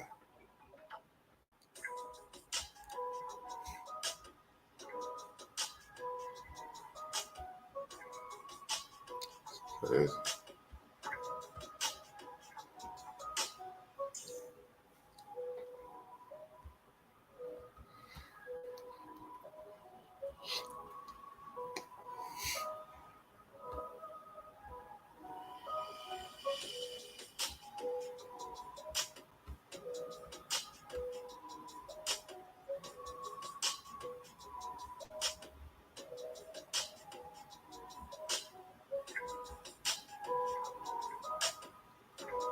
Interest.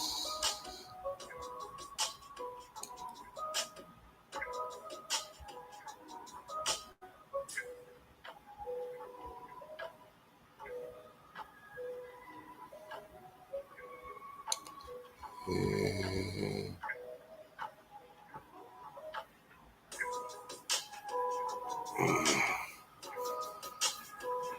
So you gotta watch the loans on Australian dollar right now. Everything is definitely bearish. I would definitely be probably looking more for longs in this area. If we could reach here, that would be a good area to take some buys. 67, 15, 67, 25, 67, 30, the 15 little pip range.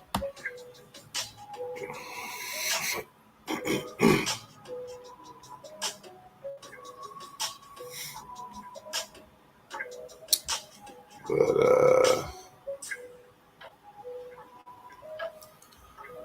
the first 5 months of the year, job gains average a robust 314,000 jobs per month. Unemployment rate moved up but remained low in May at 3.7%.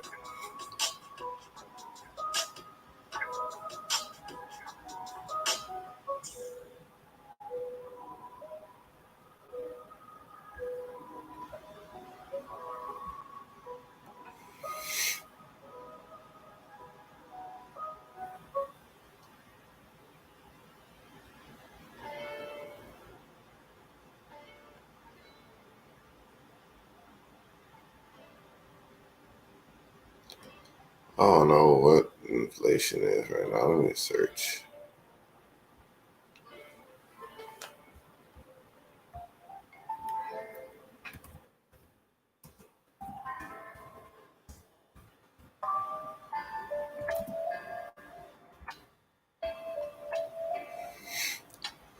Basic info U.S. inflation rate is at 4.05% compared to 4.93% last month and 8.58% last year. This is higher than the long-term average of 3.28 and the goal of 2%. So they're trying to get to 2%, and they say currently we have 4.05, but we are decreasing. When are they trying to get there? Yesterday. All right. Well, yeah.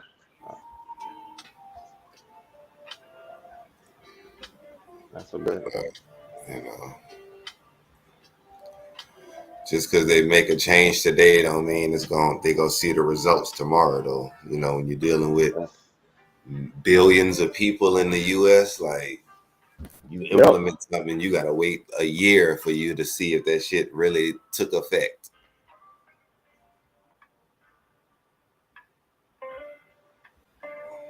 That's true.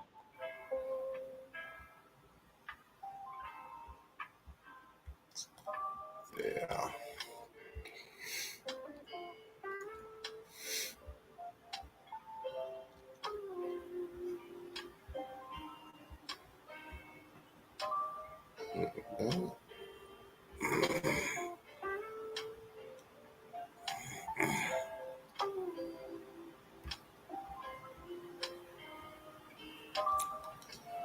So yeah, it's like I said, it's coming back down. So they gonna start to decrease rates, which is gonna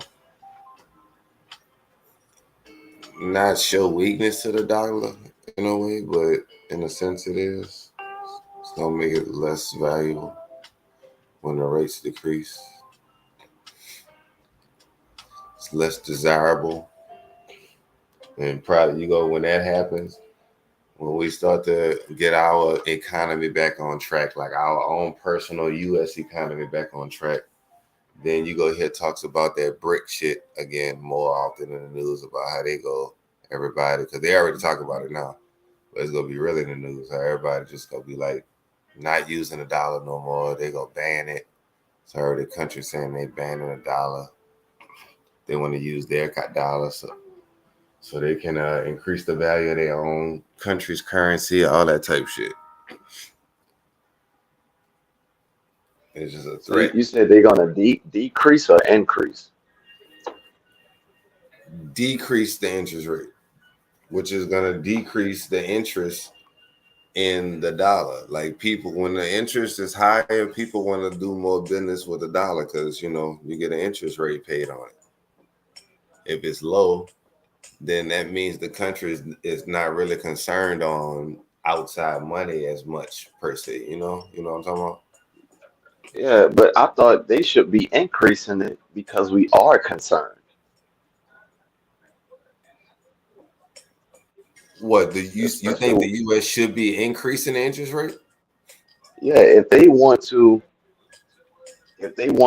decrease inflation, they should increase it so people will stop spending, like what you said But earlier, inflation right? is dropping because you gotta see inflation is dropping because they have been increasing interest rate. They already they coming down from it. Everything is like starting to. This is basically what we did fix the issue. Now it's starting to come back. That's what's happening right now. Right. But I think they are going to increase it some more so it can start dropping down even more because they want to get it to that 2 or something like that. You said we at 4. Yeah, and he didn't increase it Yeah. last time. So last time they Yeah, no, stayed at they not gonna do it every single time. But I right. think like But okay, let me say it like this. they have been the last like 4 or 5 months. They have been like 20 Yeah, point. to start off the year. Yeah, Yeah, to start off the year, and then it kind of settled down. They're like, okay, y'all calm down, make some money. But to end this year, before this year is over, yes, I do think they're gonna increase it again. yeah. No, I That's agree. what I think. I agree.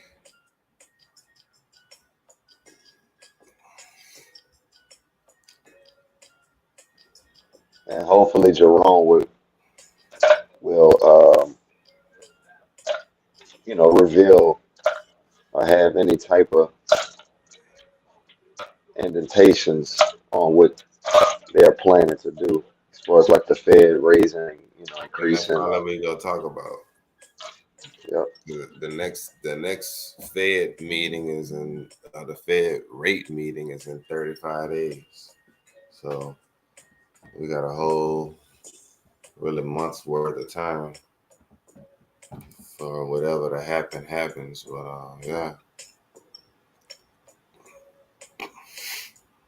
But to also add to that, as far as increasing rates, yeah, we do that for our own personal economy to combat, interest rates and to get people to stop spending so the market can have a settling off because, you know, regular, normal, you know, market structure can take place without all these crazy increases like real estate and just normal product and cost of doing services and goods and shit could get more competitive basically. Niggas don't have to charge $1 million to cut your grass. Now somebody could get by with charging $100. Shit could get more competitive. That's what make the economy run better and smoother. But once it get down to that, yeah, the interest rate shouldn't be the main factor that you entice other people to do business with you. It should be the fact that your economy is doing good and you producing something. You got to be a producer or something. I don't think the United States was a big producer or anything of more just our way of life, the Western way of life with like entertainment and shit. If anything, we was a bank, a good bank. We could just take your money, do this, flip it, lend it out over here, use it for this. Say we go give it back, but not build up a tab at the bar, but keep coming back for a shot and never paying our tab, like that type shit. open tab 24/7. No, facts. Put it on my tab. Put it on my tab, man. I got you next week.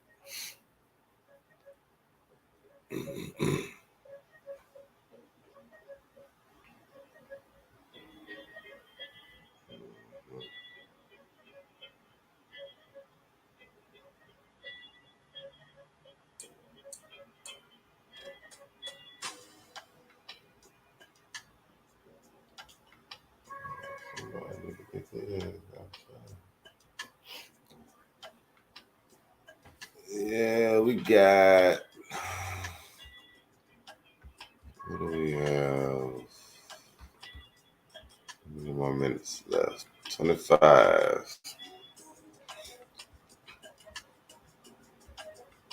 You're wrong. That'd be fire if he would have went like live, like on like they got like a Fed Instagram page or something. You go live. Boy, you crazy. He would be having like the heart emoji here or like mean face emojis when he says something. Oh my God. Niggas be cash apping them $1 and shit. Keep up the good work, bro. Yes. You made me money today. Nah, facts. Boy. That'll be funny. Hey, bro. Hey. Why not? Shit. Right? We should stream the live on like, you know what I'm saying?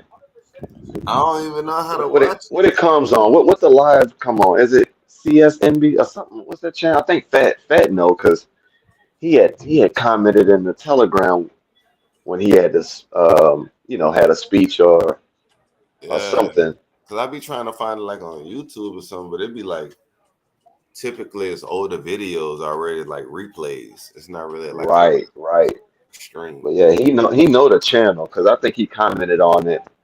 I had Man, to well, scroll all the way back, but I'm about to ask in the group, man. yeah, man, because he.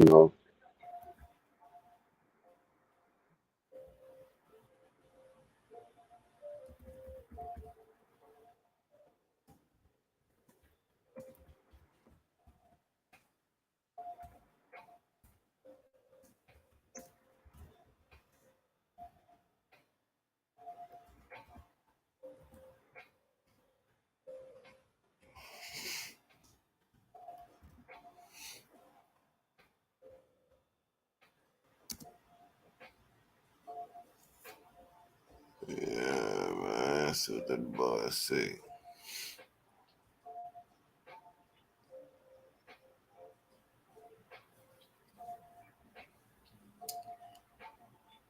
Yeah. Overall, man, market has. I mean, besides that news drop right here, I ain't gonna say it. I'm gonna say overall, it filled what Thursday did. Like, yeah, it came all the way down here, but it really filled what Thursday did on this move. That was news. It's the RBA minutes for Australian dollar came out, and that's what created that sell-off.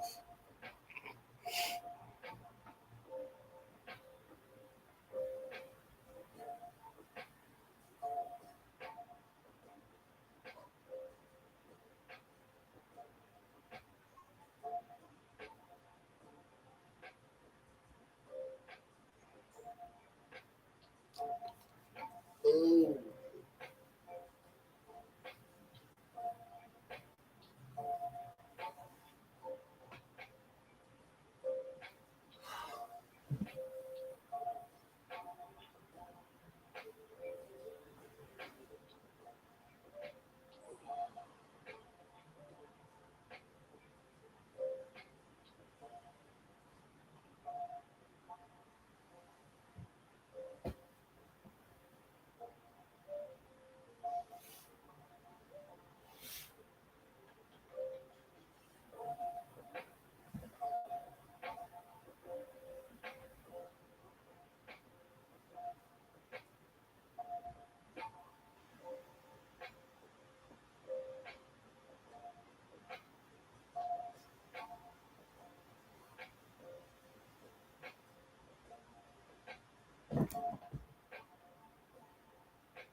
67.46.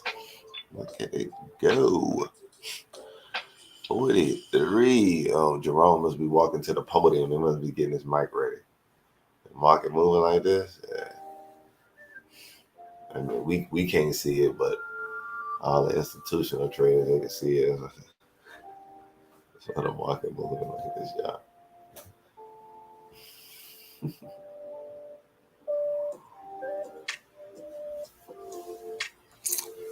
Regardless, like I said, I got buys. I got buys down here. Got tester buys, baby. I do not have my house on no trade. Especially even if I was in a trade or did take a trade around this time, I would be removing 50, 60, 75% of my trade, especially if I'm in profit. 20 minutes before Jerome, yeah. Let me get that.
He just dropped the currency heat wave.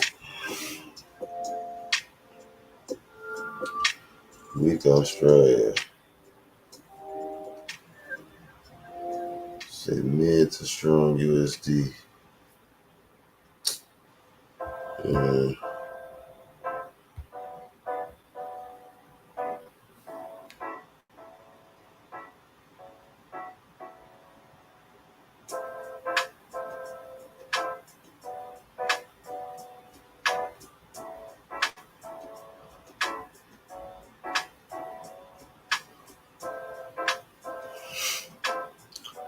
I mean, like I said, we only broke through here because of news. So, depending on how we react to this next news, if we take out this level, then I'm gonna give a little bit more respect to the bears. Because me personally, I'm looking for consolidation around here. Maybe the market will tap lower into this area, but kind of looking for a turnaround. I'm looking for buys. Hold on 1 second. Yeah.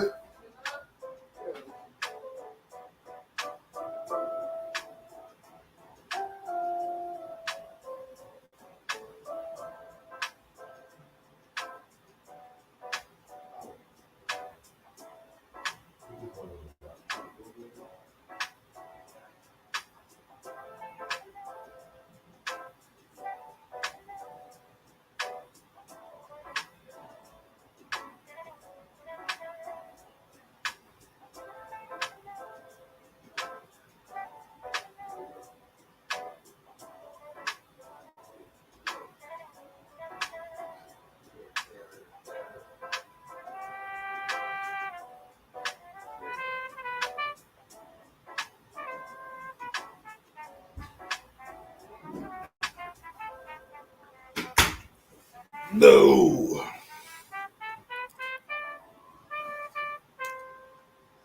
Let's get the damn dog out.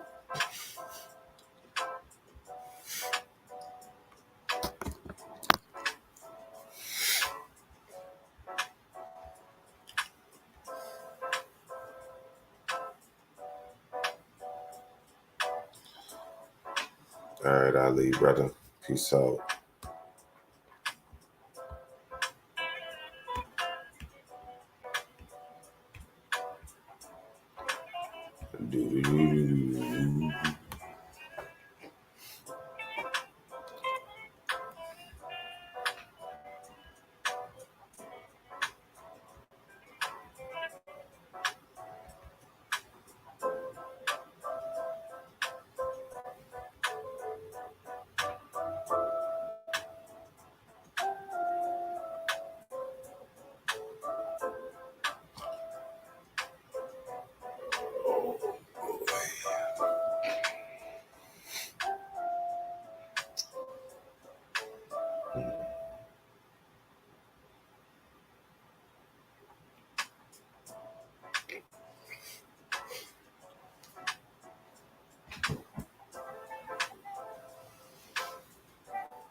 Another push higher.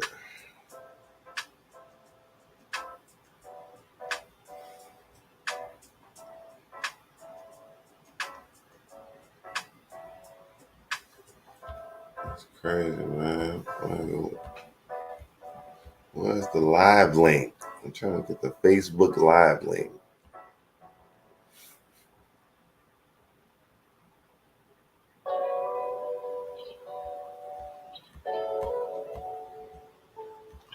No, it's not good.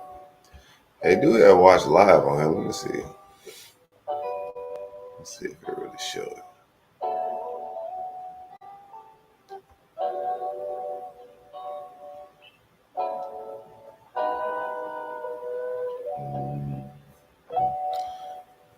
It's the 21st, fam.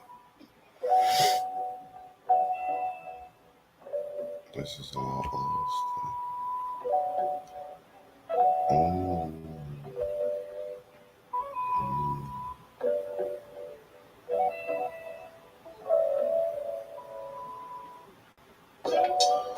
Oh, bet. Let's see if I can share this.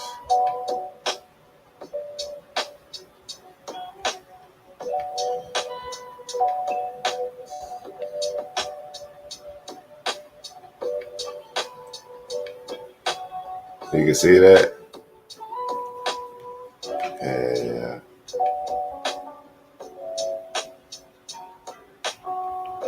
Okay. We live. See what the name was here. Yeah. Well, let me see. I'm gonna go take the little dog out here, and then we'll be back. We'll be back in like about 7 minutes.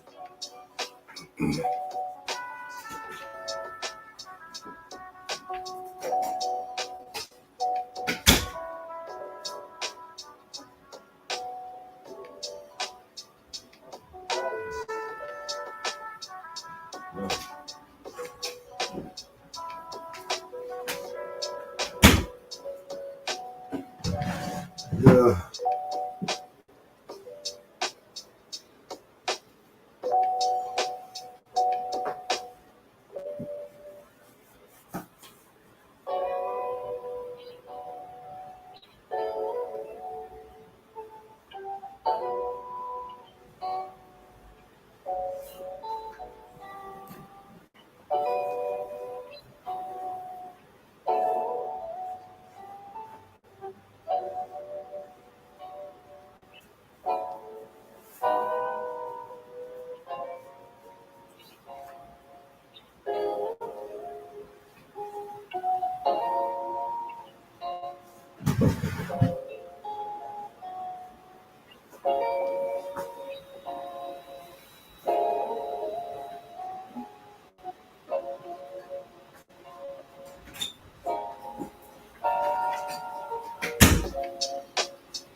All right. Where we at? Where we at? Where we at?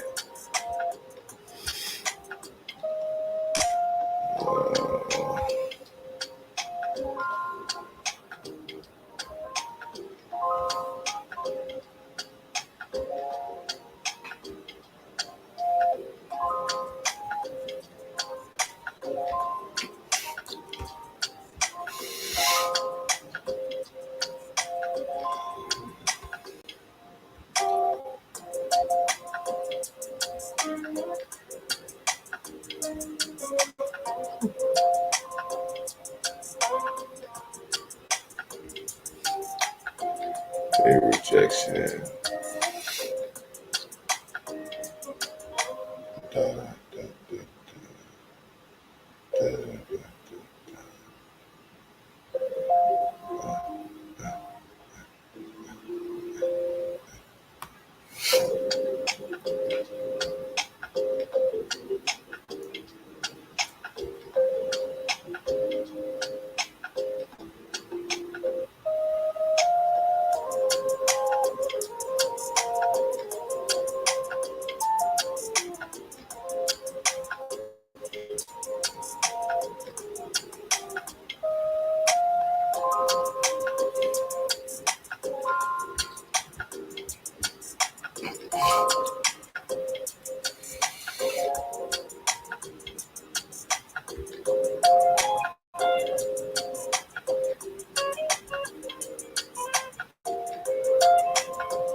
Minutes left.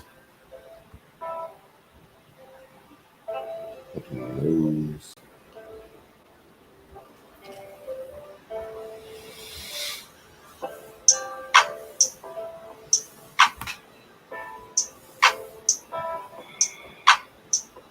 Hold on real quick.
See what this boy about to say. Just gonna come on here. So we got 1 minute left.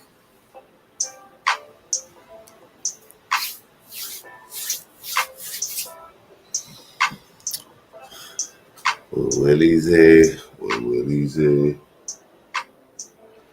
What will he say?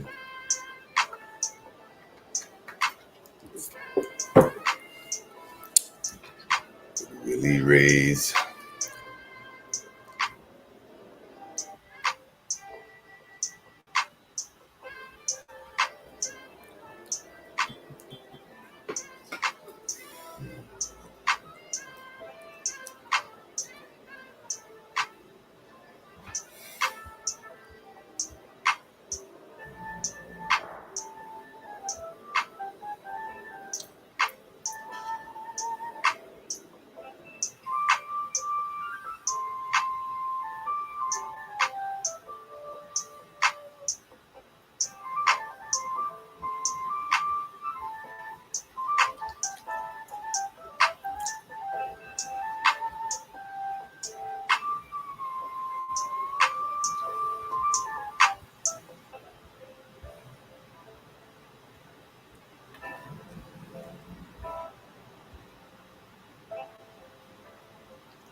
Man, when it's gonna start, man?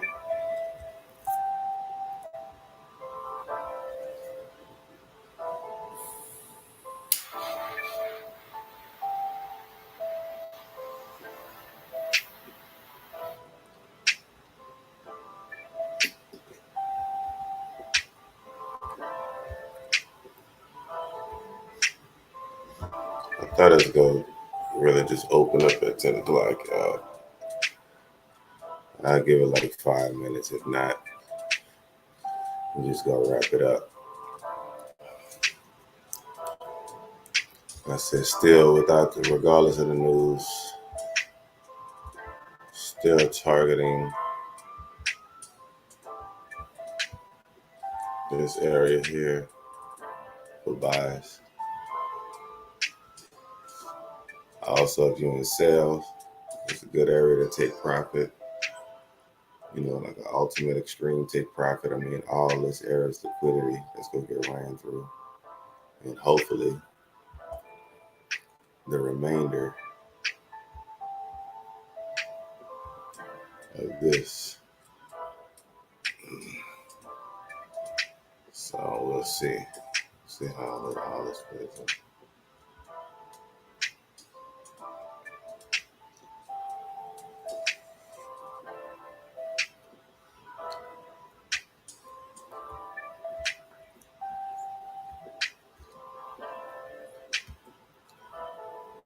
Same scenario.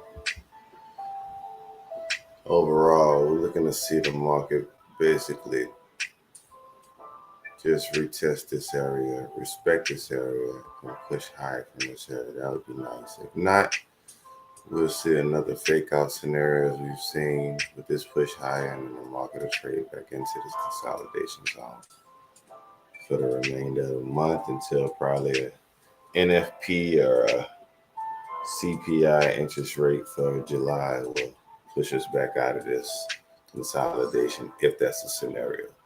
We got two ways it can play out.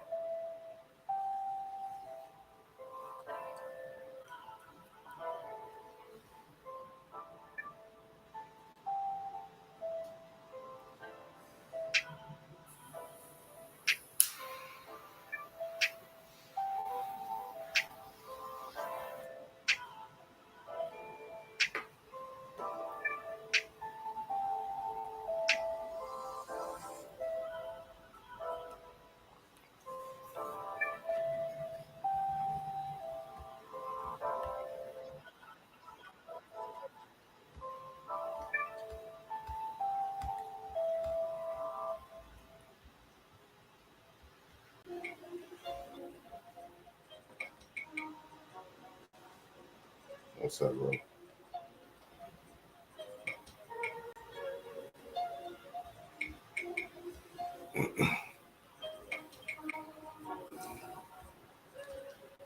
Yeah.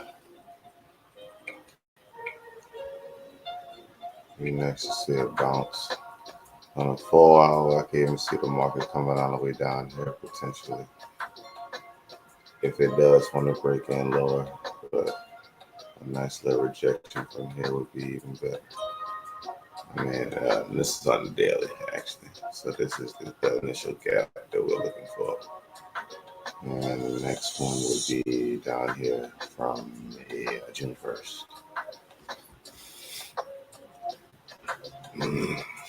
But we really want this here level to get respected. We want the market to test down here, maybe create, if it's going to create a bearish, maybe test down here. Potentially after this news is fully released, the speech is done, testimony.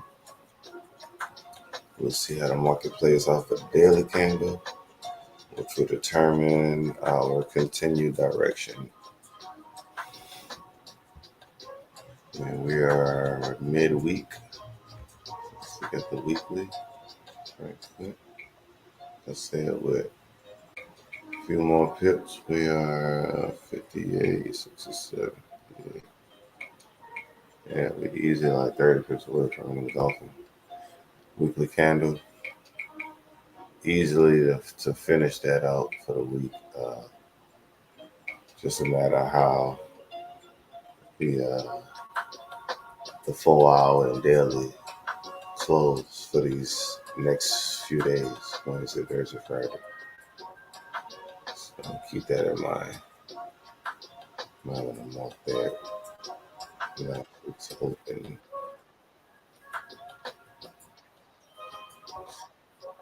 Okay.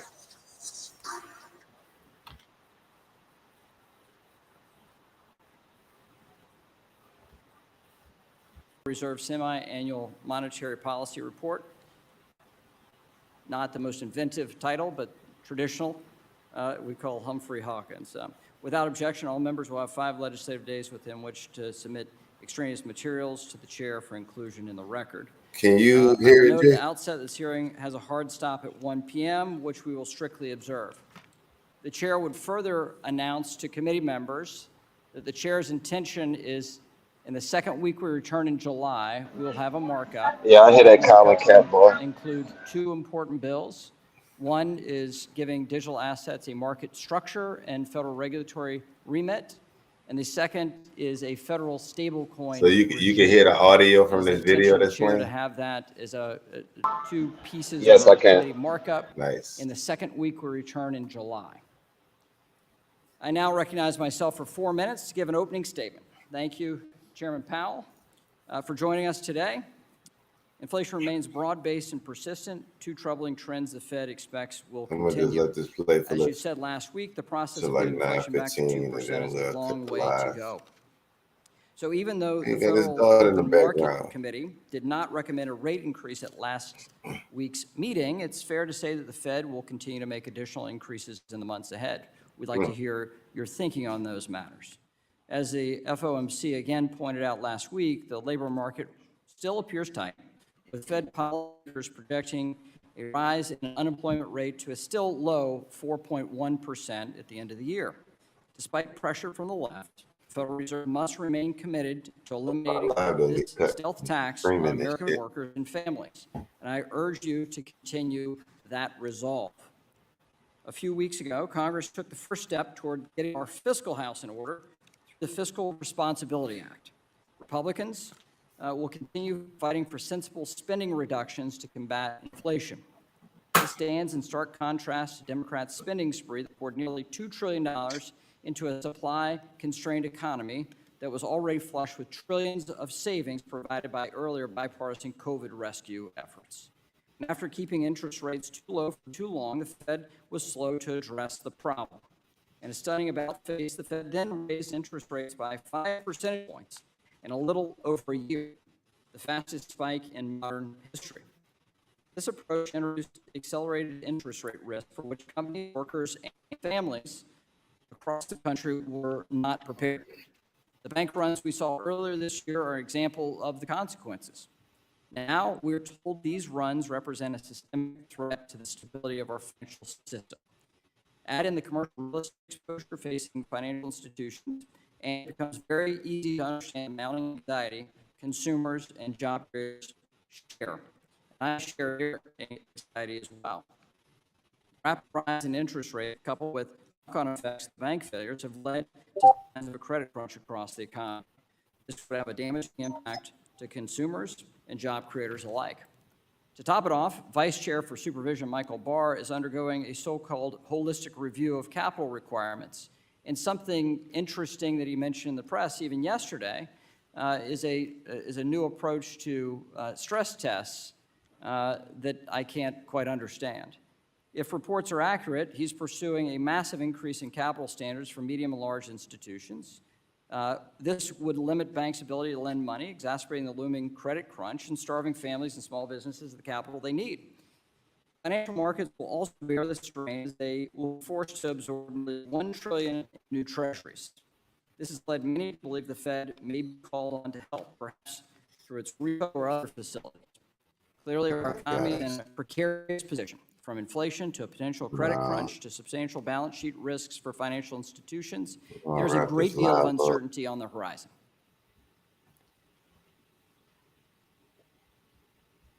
Y'all can continue on YouTube to watch that if need be.